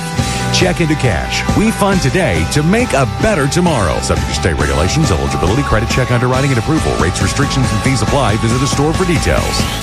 Hi, I'm Stephen Beasley, and our family is the new owners of the UPS store in Cleveland, Tennessee. Whether you need to do a lightning-fast Amazon return or need to pack and ship with a guarantee, the UPS store is the place where you can make it happen. We also do a lot of printing, copies, and notary. The store is now open 7 days a week, and we've got the speed, the service, and yes, a smiling team. So the next time you need to ship, print, or return anything, don't go postal. Come see us at the UPS store in Cleveland. Do you have too much stuff? Most of us do. It's time to call All Safe Storage. All Safe Storage has 5 locations serving Cleveland and Bradley County. Founded by Ed Brown over 35 years ago. Get your first month free at All Safe Storage. Call 479-6377. First month free, 479-6377 or allsafetn.com. We're back here at Cleveland High School, Benny Monroe Stadium, Raider Field. And so Cleveland will get the ball. I told it wrong a while ago, but Cleveland gets the ball. They won the toss, deferred their call, so they get the ball in the second half. The Drive in the Fall event has been extended at Crown Chrysler Dodge Jeep Ram of Cleveland. Shop over 275 new Chrysler, Dodges, Jeeps, and Rams. Up to $15,000 off MSRP, or get financing as low as 0% for up to 72 months. So for the Blue Raiders, Cam Wilson deep. And Isbell. And Jay Isbell, a freshman. So you got a freshman and a sophomore returning kicks. You've got a freshman and a sophomore and a junior at running back, although Edens hadn't played tonight. So Cleveland is definitely, their backfield is definitely young. Westfield is a junior, so you got him next year. So they've definitely got some things to be excited for coming into next year. And McCoo will kick off for the Admirals. And this one is going to go to the end zone by 3 yards. Cleveland has the ball at the 20-yard line as we go to the third quarter, trailing 14-7 on senior night here at Cleveland High School and the night before Halloween. The Cleveland just needs to have more consistency on offense, Greg, and just get, to me, got to have more yards per run, got to have passes that are on the money and receivers with the good hands like Westfield, Scott, and people like that. And they got to stop making mistakes. Yes, when you have an opportunity, you got to take advantage. Here's a give, left side, and pulled down hard will be Emerson. And again, I tell you, we don't give player of the games to the opposing team, but a man among boys out there is Owen Petoskey, big 99, listed at 240. That might be a shade light. I think he just had 1 foot on the scale. That's a possibility. But he lines up on the left side, and he made the tackle on the right side that time. Yeah, he moves very well. And then when he fell over here, I mean, that was very athletic. So when he got hurt, that was super athletic. And under pressure, McGowan is hit and goes down, pass incomplete. So third down for the Blue Raiders, 3rd and 7 coming up. Emerson got 3 on first down. Speaking of good players on defense, that hit on him was on McGowan was by Colt Brooker, who has had a phenomenal game tonight as well. He has been a disruptor out there for sure. Yeah, definitely so. And now Petoskey lines up on the right side for their defensive line. Cleveland needs to double team him or do something to keep him out of there. Yeah, you got to find him. McGowan rolls right, gets past one defender, fires on the run, pass is going to be caught. It's caught. Is it inbounds? And we get a flag of holding on the Blue Raiders. I think they called that in. They ultimately called that incomplete. So yeah. Pass will not count. It was caught by Caden Thompson, his would-be first reception, but Farragut will decline the holding call, and Cleveland will be forced to do a Cleveland Utilities power punt. Cleveland Utilities, your hometown connection. So I believe second punt of the game for the Blue Raiders. Mm-hmm. Sloan Bolaños, one of 7 seniors, gets the punt away. Some hang time. Going to hit it midfield, but takes a bad hop and goes back toward the Cleveland goal line and is caught in the air on the hop by Denatolis. Max Denatolis has had a good year. Terry, I don't know if you saw it or not, but you've been talking about Big 99. So he came through the line right there and basically took 3 players with him back towards Bolaños on the punt right there. I mean, he just took them with him. He's a strong young man. Yes, he is. A disruptor for sure. So it's going to be Farragut ball at the Cleveland 48-yard line. First play for them in the second quarter, and Charlie Noble will go right straight up the gut, be just short of the 40-yard line. So they're getting huge yards every time they run the ball. So Charlie Noble doing the honors. Cleveland's got to find a way to start controlling the line there. Yeah, they're averaging 5.3 yards per carry, Terry. So, yeah, they're definitely getting their money's worth. And Noble will have his first down and more. And knocked down, thrown down by Cleveland, but not before he'll go to the 31-yard line. So a new set of downs here in the third quarter for the Admirals. And they're not doing fancy trick plays or anything like that, Greg. They're just running it at Cleveland and being successful. Yeah, it's just man-up football. They're going mano-a-mano, and their offensive line is just dominating the Cleveland's defensive line right now. Same play, big hole. Charlie to the left side and down. He'll go for about 8 on first down. And this time they're going left side of the line. First half it was total right side almost, but they're going running over left guard on this series and doing well. Well, and tell you what I'm noticing is they are, again, I say they're going mano-a-mano, but what they're doing is they're pulling guard and tackle one way, and again, so you're getting 4 guys on one side that's leading away there. Cleveland's got to take their defensive line and roll with them there, and the linebackers have got to come up and fill that to keep them from getting those big yards. Cleveland 4-man front this time, but up the middle goes the Admirals, very close to a first down, and now the official says you have it by half a yard. So, again, Noble carrying.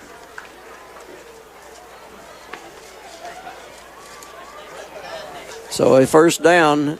They're in the Cleveland drive zone at the 20. That's a different run. That's another different running back, Terry. Touchdown, left side of the end zone. Cleveland did not get back there in coverage, and it's a pass reception by Max Garfield. Nice 20-yard pass. Beautiful. And Cleveland's D the corner simply let him go, and Garfield makes them pay. Corbin Hobson has not thrown a lot tonight, Greg, but he's been on the money most of the time. Yeah. He's definitely had a couple of nice passes.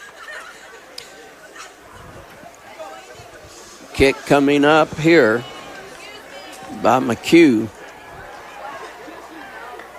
Kick in the air. It is good. He's 3 of 3, and the lead goes to 21-7. Farragut with 8:55 to go in the third quarter. We'll be back in 60. United Community has proudly served our community's banking needs for 75 years. We've put our customers first since the very beginning. Need a mortgage that fits your budget? Ready to turn your side hustle into a small business? No matter what your goals are, we're here to help you meet them. Because for 75 years, we've listened to our customers and tailored our financial services to fit their needs. And we're not stopping anytime soon. Go to ucbi.com to learn how we can serve you. Member FDIC, Equal Housing Lender, NMLS number 421841. This is Neil Scott, GM of United Structural Systems. We're currently looking to expand our teams at both our Chattanooga, Cleveland, and Knoxville offices. We have a first-class benefits offering with medical, dental, vision, and ancillary benefits, PTO upon hire date, referral bonuses up to $2,500 per referral, 401k, and weekly production bonuses. And we have career paths, leadership development training, and even employer-sponsored industry certifications. If you're interested in joining, please go online at ussTN.com/careers or call us 423-320-8883. Let us take a moment and thank you to Ryan and Keeley at the station, 2 great people to work with. They answer the call every Thursday or Friday night whenever Cleveland is playing, and we appreciate those people very much. Very talented and very easy to work with, Greg. Most definitely appreciate those guys, appreciate what they do for the station, everybody at the station and all that. But yeah, they definitely keep us going in the right direction and keep us on the air. So we're definitely appreciative of that and all those folks that are behind the scenes. And all the sponsors, and to you listening in, whether it's on the Mix 1041 app, regular signal, or any way that you're listening to this broadcast, thank you so very much. We appreciate your time, and thanks to all the sponsors. Cleveland second possession of the third quarter, trailing 21-7. Give, and Amerson goes up the middle, and the little guy is going to run pretty hard and get across at 25. Give Amerson 6 on the run. And actually now they spot him at the 27, so officially a 7-yard run for Amerson, only a freshman. just going to get better with time. 12 carries, 55 yards for Emerson here on the night. Kyrie Scott in motion. He's been very quiet tonight. Quick pass going to be caught by Titus Matthews, one of the seniors on this football team. Titus brought down after a short gain, but he has, looks to me like he's got enough for the first, and they will move the chains. So first Cleveland first down of the third quarter. So Blue Raiders come up with the short passing game there. New set of downs exactly at the 30. Matthews needed the 30. He got the 30.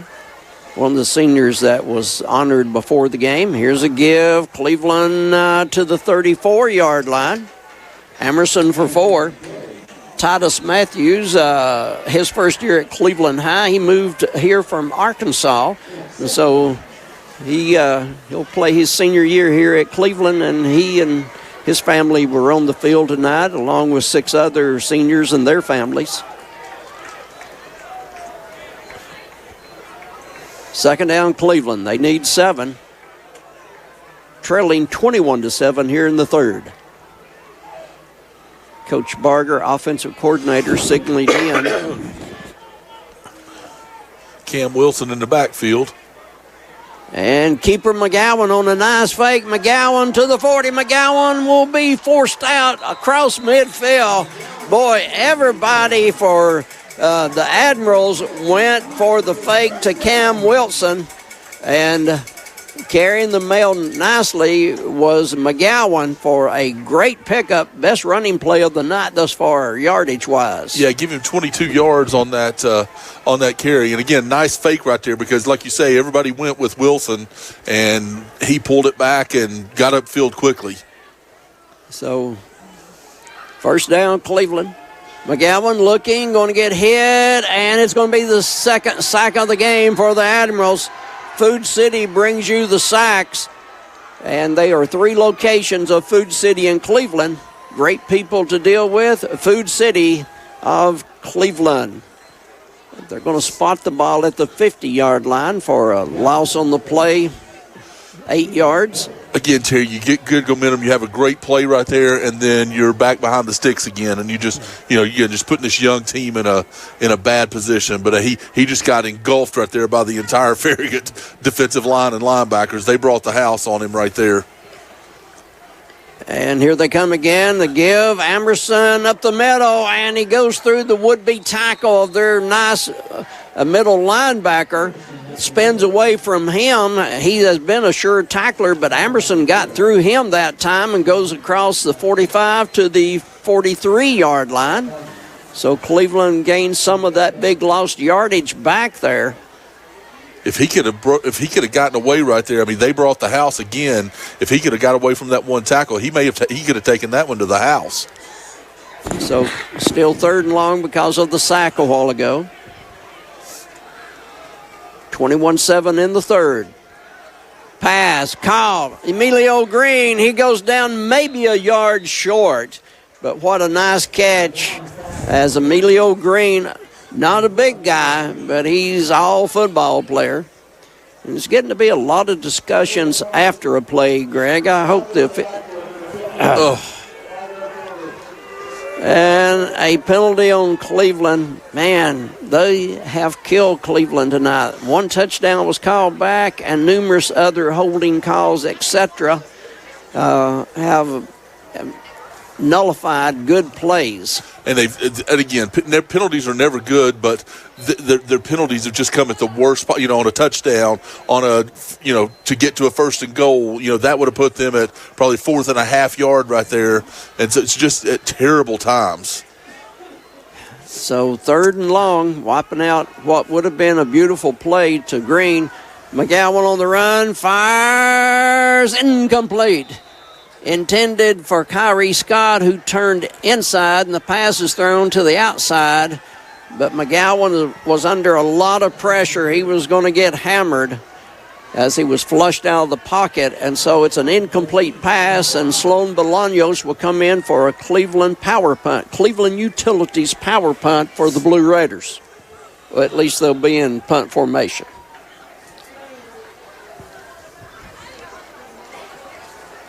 Need a good snap here.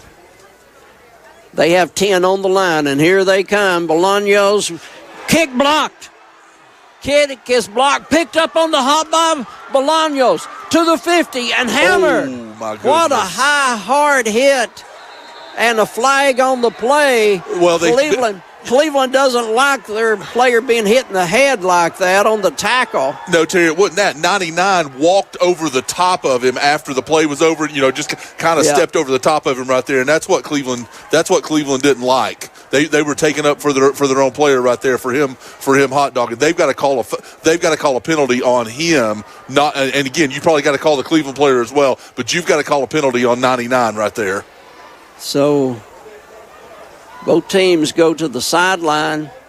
The officials are going to have every official in on this discussion. I mean, Farragut's going to have the ball because everything was after the play. So, But yeah, this is 99 started that. Yeah, the punt was blocked as they set 10, and the punt was blocked. It went up in the air, bounced. Bolaños caught it on the bounce, ran for his life to the left side, and almost got decapitated near midfield. Goodness, he took a hit right. He was up in the air and just got hammered on that. So both head coaches pacing back and forth to see what this is going to be, and that's a long discussion. You normally don't have discussions this long. Yeah, normally when you're having a discussion this long, Terry, it's about somebody getting thrown out of the game. And I don't think anybody did anything to get thrown out of the game there, but we'll see. Well, they're still in discussion. 6 officials out there. And it definitely would be Farragut ball because it's near midfield. Cleveland had to get to the 30 for a first down, and so therefore that didn't happen, but we'll see about the penalty. Everything that happened was after the play was over, so it was already Farragut ball. Now it's just a matter of who they're going to call penalties on, and if it's on both teams, or how they're going to do it.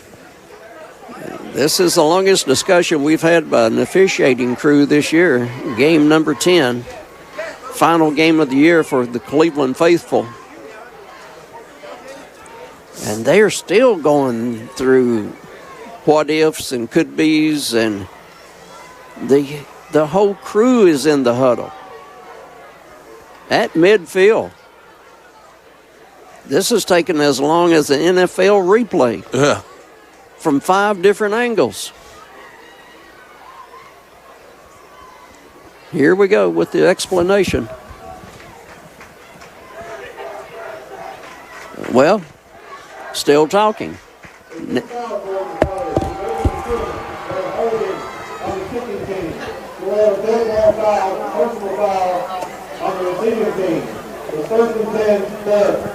So it's going to be 1st and 10 Farragut. Cleveland was holding. And so that penalty will get declined. And sportsmanlike on Farragut after the play. So it's going to be Farragut ball. But they haven't done a mark-off yet. Yeah, it should be just it should just be a 15-yard mark-off on Farragut. It's a dead ball on Farragut, so why is the ball moving forward? Yeah, why is the ball to the 47 of Cleveland?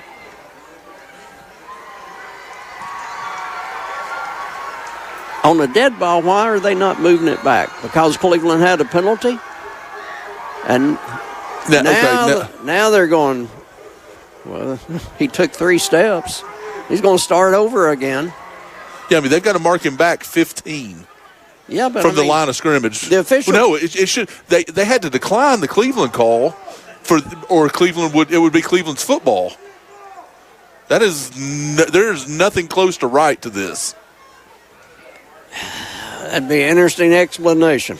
I mean, literally, they had for it not to be 4th down again. They would have to decline the Cleveland call. That is completely wrong.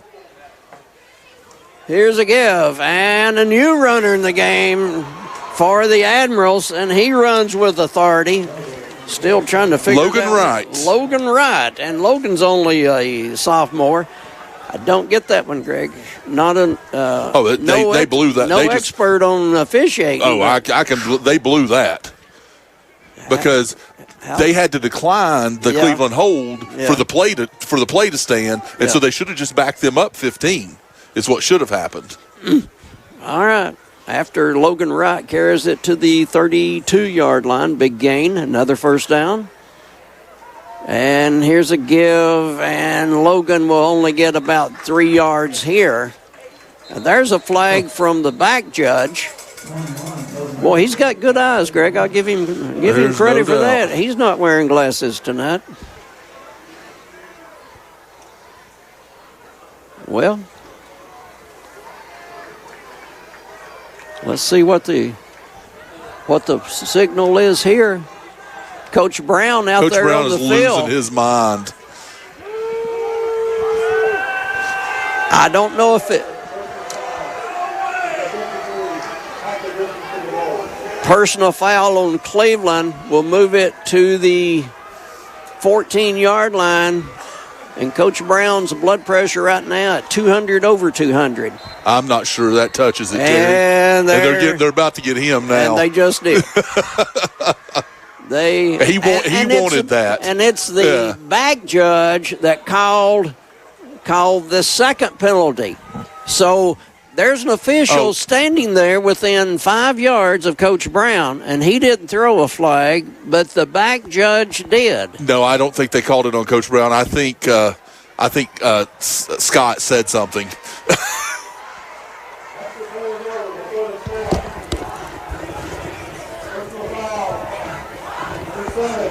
All right, it was not on Coach Brown. Yeah, it was on number 7, Edens. So 2 personal fouls move it down inside the 10. And here's Wright. Wright is going to be hammered. So back to the line of scrimmage, which was a 7. And second down and goal coming up. So bringing in a bigger package, bringing in a tight end and getting rid of a wide receiver there. Admiral's threatening. 3:59 to go in a long third period. Trying to figure out the play on the punt, or the calls on the punt, but nevertheless. Oh, they just blew that one. Yeah, I think. And it's Logan again for a couple of yards. Looking closely, scanning the field. May get the binoculars to make sure, but I'm going to say no yellow on the field. Not yet. Not yet. Next play hadn't started yet. Give us time. Yeah, that back judge is still on. He's still out there, so. So it's going to be third down at the 6-yard line for Farragut. 21-7. Farragut on top. Looking, rolling. Hobson pressured, fires. Back of the end zone, incomplete. So it's going to be fourth down.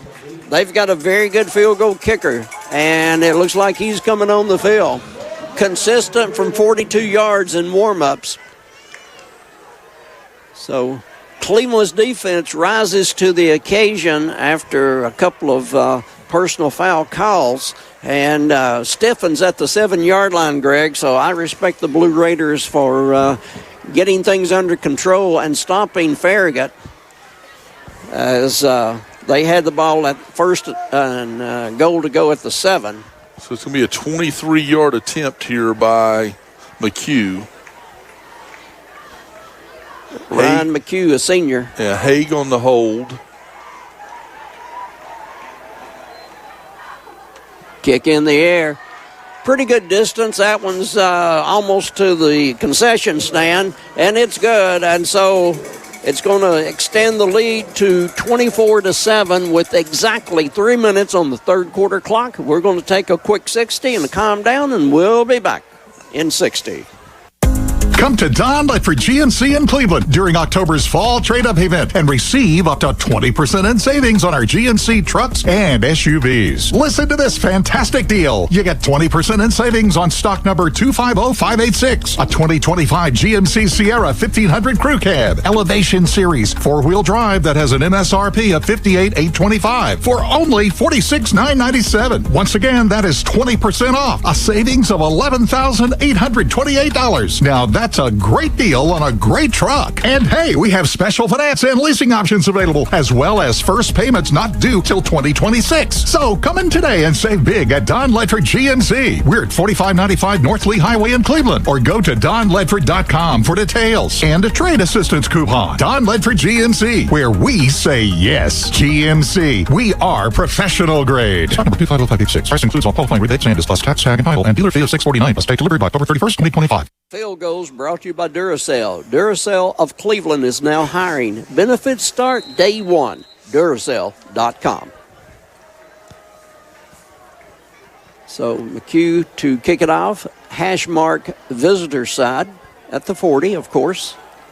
I think he kicks his field goals and extra points further than he does his kickoffs. Sometimes. And this one is going to sail into the end zone. So Cleveland will have it at the 20-yard line. Blue Raiders trailing this one at 24-7 here in the third. Cleveland scored first. Bearden came back to tie. Then Bearden went up 14-7. And then in the third quarter, 21-7, and now 24-7. So, I tell you, this Farragut team has been a different team since. The first quarter they were kind of lackadaisical, and this since then they've come out on fire, playing like they're playing for their playoff lives. Yeah, their first two possessions, they fumbled the ball away. The third possession was a 3-and-out, and since then they've gotten serious. Yeah, it's been literally a different football team. High snap again. And here's a give. Running room for Amerson. Amerson runs right up the middle practically every time. And he'll go to the 28-yard line. So a nice run by Amerson on first down. And the last two series, I haven't seen Westfield out there, Greg. I don't see him on the sideline right now. I saw him at the end of the first half. He was limping a little bit, so I'm not sure where he is, but he was definitely limping, and he may be hurt. And Amerson gets the first down to the 31-yard line. Needed the 30, got the 31, and then he is thrown back. And I do mean thrown. Yeah, this is not a big Farragut team, but Terry, they are strong. And it looks like Amerson is going to have to be attended to. While they're attending to him, we've got to give credit to some people that make all this possible. Without these people, you wouldn't be hearing Cleveland football. Vortex Center for Orthopedic Care. For all your orthopedic needs, Vortic.com, VOYTIK.com. Dale's Heating and Air. Just call Dales.com. And I guarantee you Dales is getting a lot of calls these days with the change in the weather. Chick-fil-A, located on Keith Street in Paul Huff. Download the Chick-fil-A app today. Crown, Chrysler, Dodge, Jeep, Ram. Your Jeep and Ram headquarters in Southeast Tennessee. I-75 at exit 20. Jersey College, your nursing career starts here. jerseycollege.edu. Field goals by Duracell. Duracell of Cleveland is now hiring. Benefits start day one. Duracell.com. Extra points tonight and all season long by Independent Insulation Services. Your spray foam experts, 423-716-3762. Touchdowns, Tennessee Valley Urology, TNValleyUrology.com. So Cleveland football, officials having a discussion, both teams. I think they're saying, guys. Yeah, it needed to happen. It was about to get out of hand. Yeah, we don't need any more personal fouls, etc. You guys need to cool it, play football. Coach Brown talking to one of the other officials. Yeah, the Cleveland players have been, the last 2 series have been really upset about some of the things that Farragut's done. And you could tell that Cleveland has been really upset. So they needed to calm both teams down right there. So tip of the cap to the officials for trying to maintain control and make it about football, not about anything else. Here's a give, and Cam Wilson looking for room, and it's not there. Cam goes a couple of yards.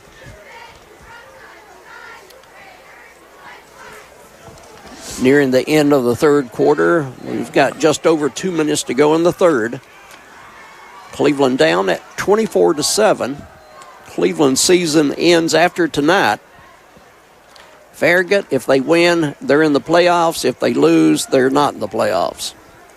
It's a pretty simple formula.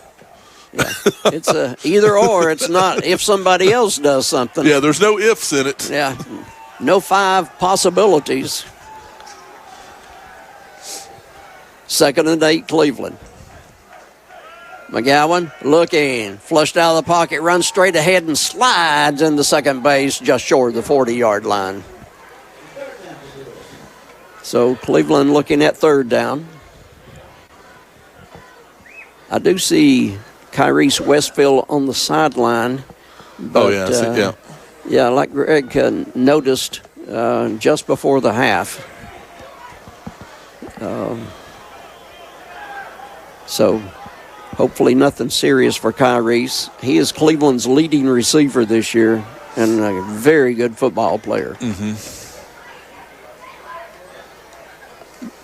High snap, and with the high snap, as soon as Cleveland handed the ball off to Cam Wilson, a group of admirals got together and declared war on Cam. He will lose a few yards, and it's going to be 4th and punting time. They just sent the whole D-line simply overran Cleveland that play. Yeah, this game has been won in the trenches with Farragut. Farragut just a much stronger, bigger team, and they've been able to win in the trenches on both sides of the football. Cleveland gets this punt away. It's going to hit near the 40 of Farragut, and Cleveland will down it at the 32. So it's going to be Farragut football at the 32. A chilly night here in Cleveland for the last Thursday night of October. Yes, it's Thursday night football on Mix 104.1, even though in talking with some people in the press box before the game, I asked them if they were going to the UT game tomorrow.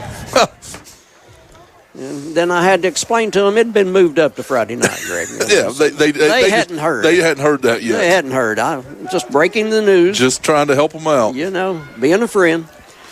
Nothing like you being a friend, Terry. Oh, yeah, most people reject that. First down, Farragut. Late third quarter, 24-7. Deep left side, and it looks like it's caught, and he was 1 foot inbound. Nice catch that time. Again, Max Garfield coming up with the big catch. Cleveland was there, but Garfield gets a foot down as the lights go out at the end of the third quarter, and it's going to be Farragut with the first down in Cleveland territory when we come back. At the end of 3 on Mix 104.1, Farragut 24, Cleveland 7. Sports on Mix 104.1, supplied all season long by our friends at Wholesale Supply Group. Selling mattresses the retail way isn't the best way. Most mattresses are made in a large factory and shipped hundreds of miles to a retailer's warehouse, where the retailer then marks them up and up before finally selling and delivering them. At Mermaid Mattress, we are the factory, so we eliminate the extra steps and create a direct line from our factory to you, saving you hundreds of dollars. So experience more than the national chain store can offer and spend your dollars locally. Mermaid Mattress. Mattress, better price, better sleep, better life. It's back. Toyota Cleveland's 10th annual Trunk or Treat. Join us Saturday, October 25th from 6 to 8 p.m. for a safe, family-friendly night of spooky fun. Candy-filled trunks, costumes, games, and plenty of treats, all absolutely free for the community. Don't miss the fun. Bring the whole family out for the 10th annual Trunk or Treat at Toyota Cleveland.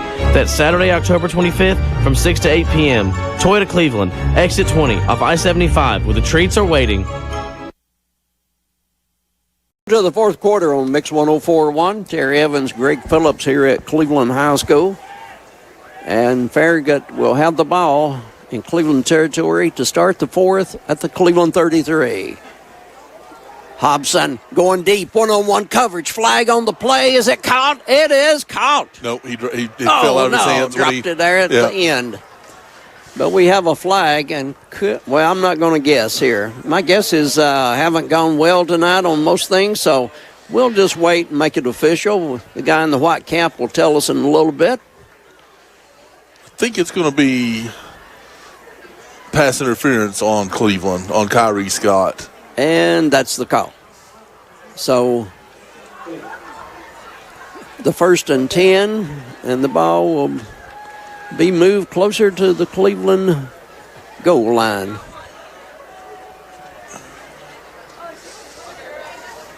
And the air gets a little bit chillier here on Thursday night football.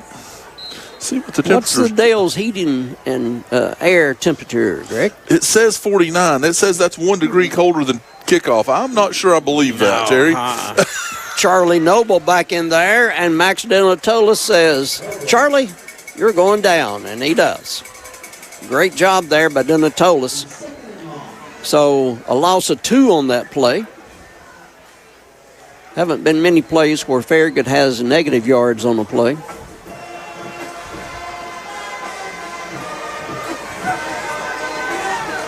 Hobson gives Charlie again. Flags on the play. 2 flags on the play, and about 3 flags. 3 flags on the play. Let's. Can we go for 4? Right here, 4. 4 here, 4.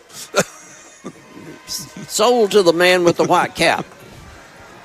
Well, we had 2 that I said I wasn't going to guess, but I'm going to think there's 2 flags about holding on Farragut, and 1 flag. Could it be a face mask on the Blue Raiders at the end of the play? Or a piling on at the end of the play. Yeah, one or the other. But we'll see.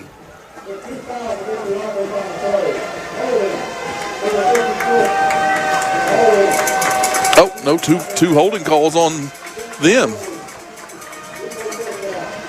Yeah. You don't often get 2 holding calls against a team on the same play. No wonder Charlie had a lot of room to run. Yeah.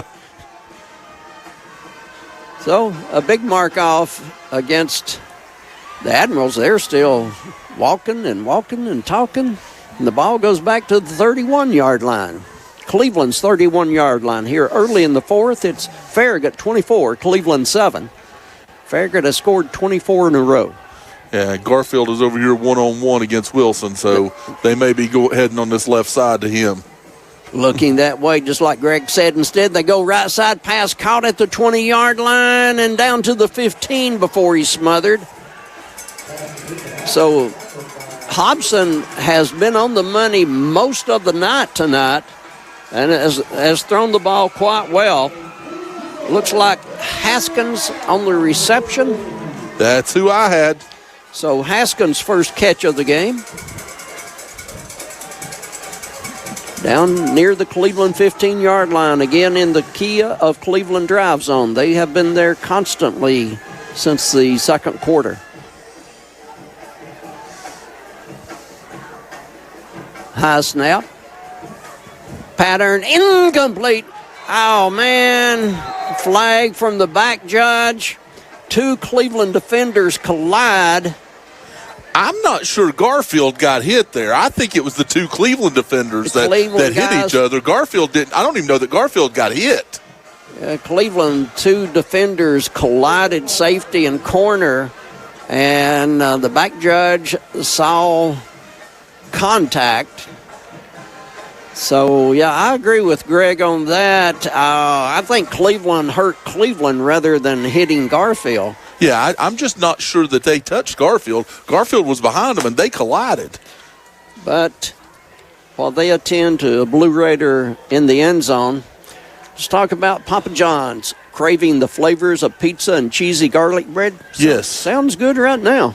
Look no further than Papa John's new garlic 5-cheese crust coated in a garlic Parmesan sauce and a savory Italian 5-cheese blend baked to extra cheesy perfection. Then add your favorite topping, all for $11.99. Available now at Papa John's. That sounds pretty good, especially when you're cold. Sounds really, really good. So, pass interference against Cleveland. Greg, would you have a total of penalties against the Blue Raiders at your disposal? So that's 8 taken penalties. So for 65, 8 total penalties for 65 yards, but it sure feels a lot more than that. Much more. Here's a give, and Cleveland barely stops him at the 1.5-yard line. Tough running, but Cleveland really stiffened there at the end. That's Collier back in the game. Collier's first appearance in a long time in this game. Yeah, that's his second carry of the game. He had the first carry of the game and then that one. And they're actually going to spot him at the 3. Second down, they rush to the line, get under center. Strong formation. Here's a give and a 3-yard touchdown run for the Admirals from Logan Wright, his first touchdown of the night. And so that extends it to a 30-7 count. Titus Matthews comes up limping off the field for Cleveland. Well, he's going to hang in there. He started toward the sideline, but he's going to stay in there, but trying to walk it off. A Tennessee Valley Urology touchdown run that time for Logan Wright from 3 out. Extra point attempt coming up by Independent Insulation Services. McHugh is ready. Low snap. They get it down. Kick. It is good. And so it's going to be the Admirals here in the fourth quarter, leading this one at 31-7 and 9:53 on the clock. And we'll be back in 60. This is Sports on Mix 104.1. Jersey College is a nursing school where faculty know how to give you the resources and support you need with encouragement and real connection. Hi, my name is Ebony and I'm a graduate of Jersey College. I felt like Jersey College truly cared about me. This experience was a life changer for me. It's a great feeling. You have to try. Don't doubt yourself. If I can do it, anybody can do it. Classes are enrolling now at our campus in Cleveland. Apply now at jerseycollege.edu. Is your home too hot in the summer and too cold in the winter? At Central Heat and Air, your local HVAC experts, we've got you covered. Our top-notch technicians provide fast, reliable service to keep your home comfortable year-round. From installation to maintenance, we handle it all. You'll never be left out in the cold or the heat. Call Central Heat and Air today at 423-478-7778. That's 423-478-7778. Or visit us online at docsair.com. That's DOCSAIR.com. Central Heat and Air, your healthy home company. 9:53 on the fourth quarter clock. 31-7. Farragut on top. If this stands, then it will be Farragut going to the playoffs next week as the number 4 team out of Region 2. And the Farragut kickoff, returnable, but Cleveland fumbles it and back to the end zone. And so Cleveland gets it at the 20. That's a break right there. I didn't see that ball hit in the end zone, but maybe his foot hit in the end zone. Maybe. Anyway, I think that's a good call. Otherwise, he was going to get hit about the 5 or 10 yard line. Yeah. So we see Edens in the game for the first time for Cleveland tonight. Yes. And you said he had over 100 yards last week? Over 100 yards rushing last week and a touchdown from about 20 yards out, Greg. Great ball game by Anthony Eddings. Quick toss, and it's going to be complete. And for the first catch tonight for Caden Thompson, a junior, in grade 11, jersey number 11. Caden Thompson on the reception. Nice to see him in action. Cleveland goes trips left side. Keeper. McGowan, I thought, had handed off, but he didn't. Runs and is forced out of bounds. Runs over one of the players on the Cleveland sideline. You got to be awake on that sideline, guys. Your own quarterback just ran over you. Nice run by McGowan. Forced out at the 37 of Cleveland. 31-7, Blue Raiders trail the Admirals.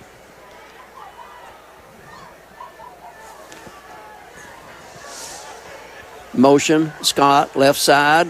Looked like Cleveland moved.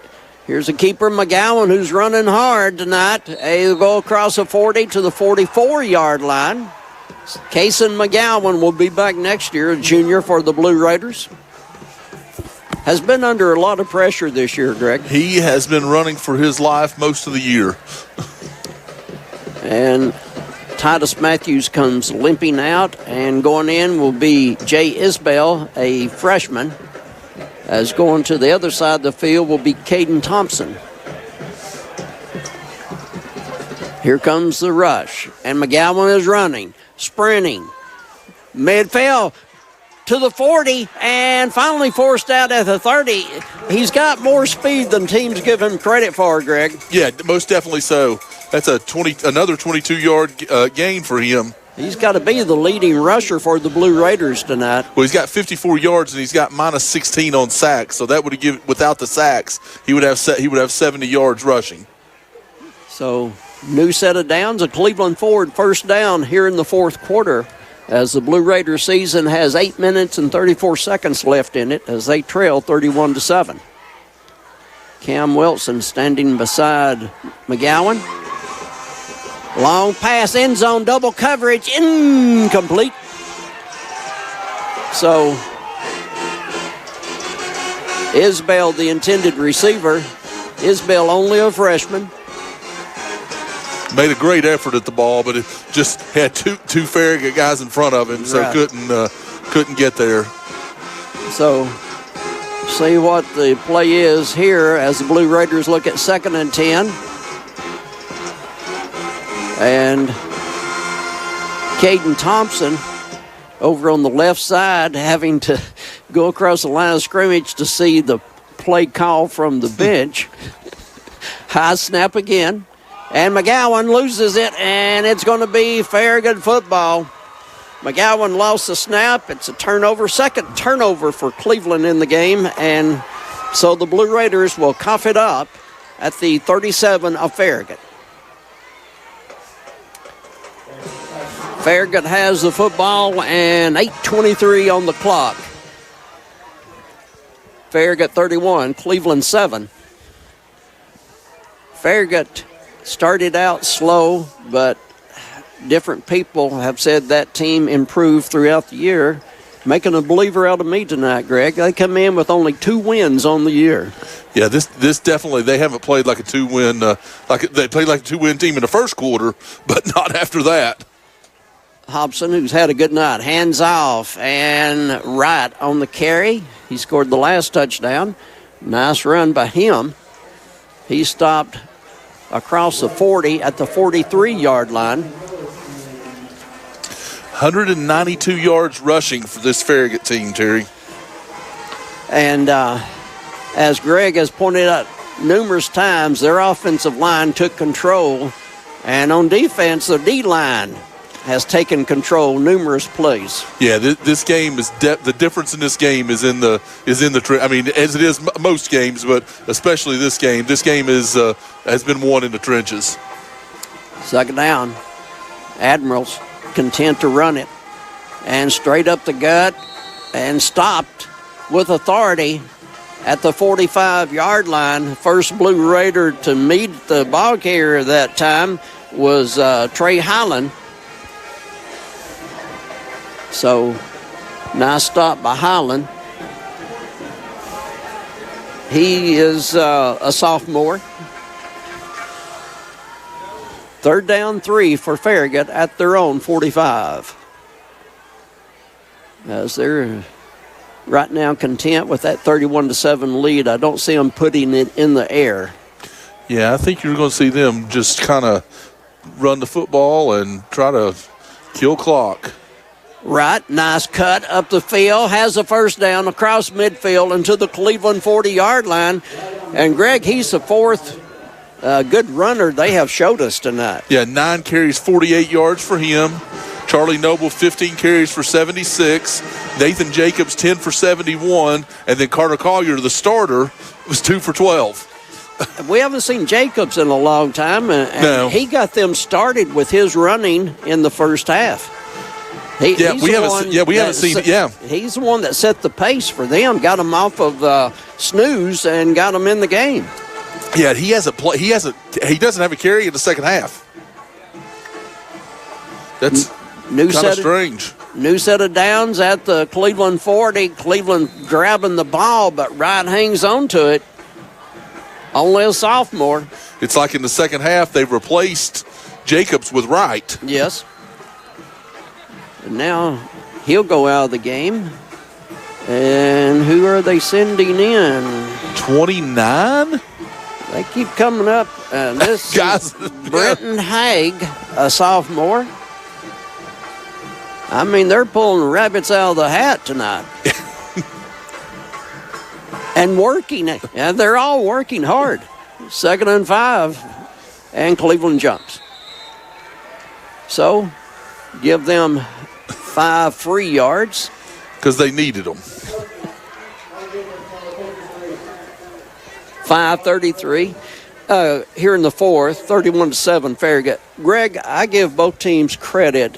Things were going to get out of hand there sooner or later with the way the calls were made and the players taking unnecessary advantage or emotions. But the officials got them together and said, let's play football. And I give both teams credit. There's not been anything other than just football for the last quarter. Right. No, it definitely. That was a great attention to detail by the referee there to come in there and bring those guys together and say, hey, guys, let's not do anything stupid here for Farragut. Yeah. Let's don't do anything stupid so that you have to sit out next week. And for Cleveland, it's just let's finish this year strong and not do something that you'll regret. Absolutely.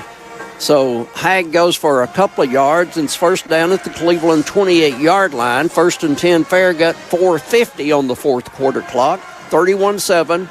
Admirals in control. Hobson finally being flushed out by Denatolis. Fires on the run. Is it picked? No, Cleveland couldn't hang on to it. I believe Cam Wilson. And Cam is down with, it looks like a cramp.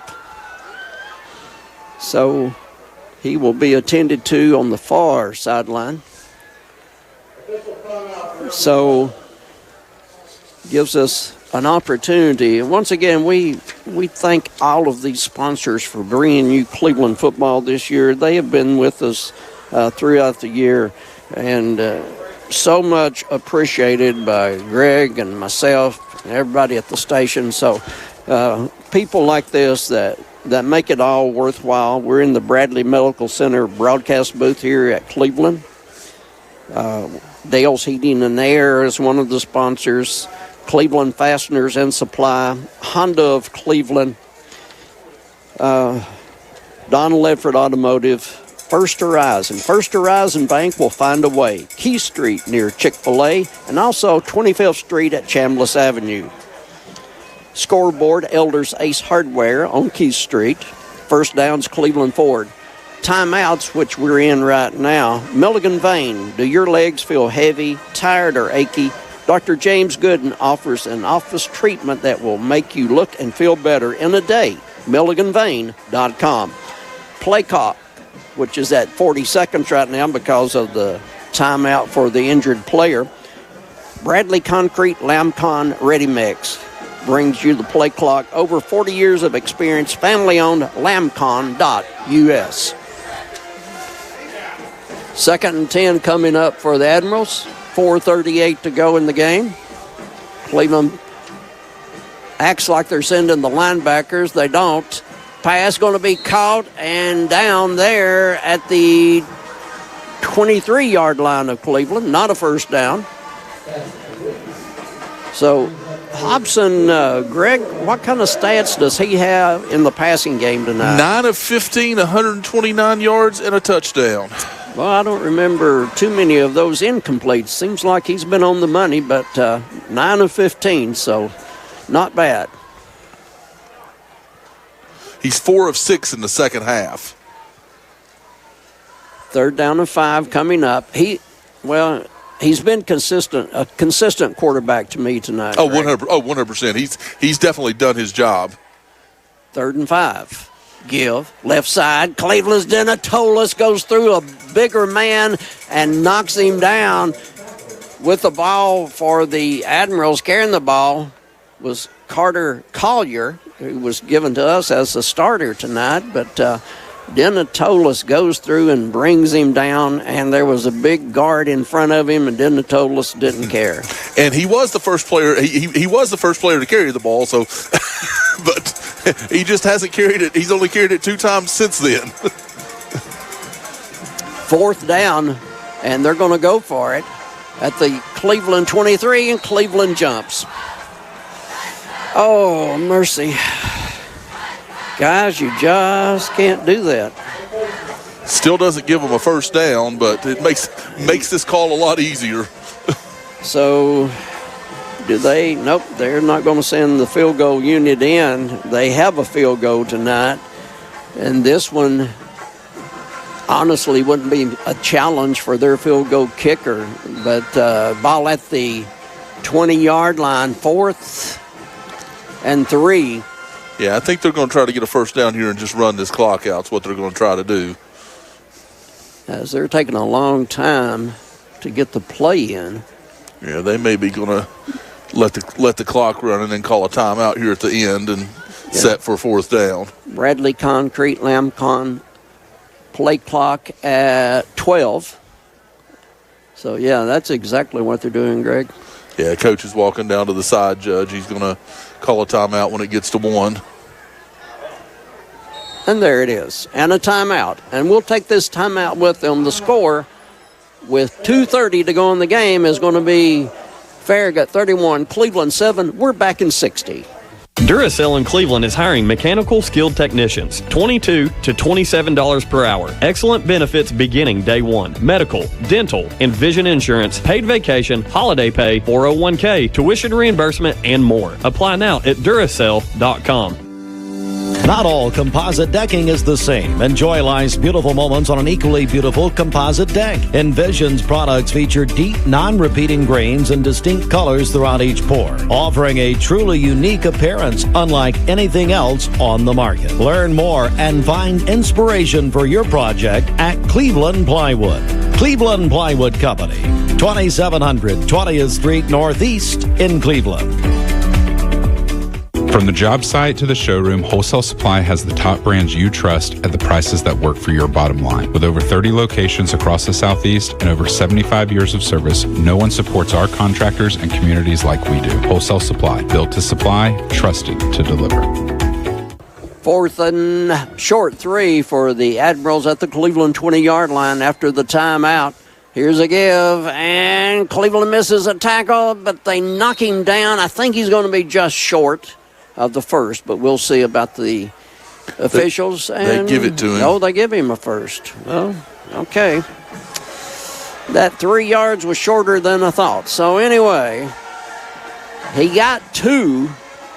Looked like 3 was needed from the far side of the field. So anyway, it's going to be a first down for the Admirals, and now they really will run it out with 2 minutes to go in Cleveland's season. Yeah, and they just took Hobson out of the game. They're going to let their backup quarterback, number 15, who is not listed as their backup, just for the record. There's been numerous changes since that lineup was printed. Hayes Sharp. And here's a give, and Collier will go to the 11. And need to bring up something. Farragut goes to the huddle and under center for a snap. And when they're down close. And Huddle brought to you by USS, Chattanooga's waterproofing and foundation expert, USSTN.com. So 1 minute, 15 seconds left in Cleveland's season. Second down coming up. Ball near the 10.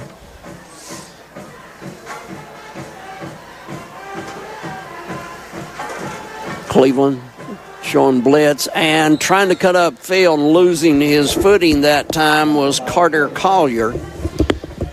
So third down, they can get a first and not score as the ball resting at the 11-yard line. Yeah, they're just going to have to run one more play. We're down to 35 seconds, so they'll just have to run one more play to close this one out. So hopefully the Big Blue can come up with a stop right here. 31-7, Farragut on top. No Hardee's Friday night or Thursday night blitz tonight.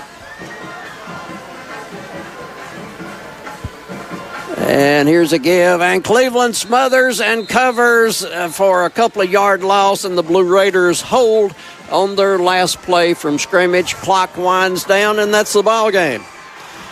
Cleveland will lose to Farragut 31-7. Farragut will move on to the playoffs next week and play the number 1 team out of Region 1 in Northeast Tennessee. This will end the Cleveland Blue Raiders season at 1-9 on the year.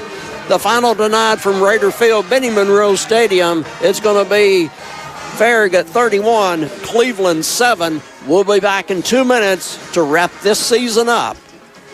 Back in 2. Check out the spooky savings this October at Mountain View Nissan of Cleveland. They have terrifyingly low rates, like 0% APR on the 2025 Rogue, or just 0.9% on 2025 Frontiers. Want to trade in your old car?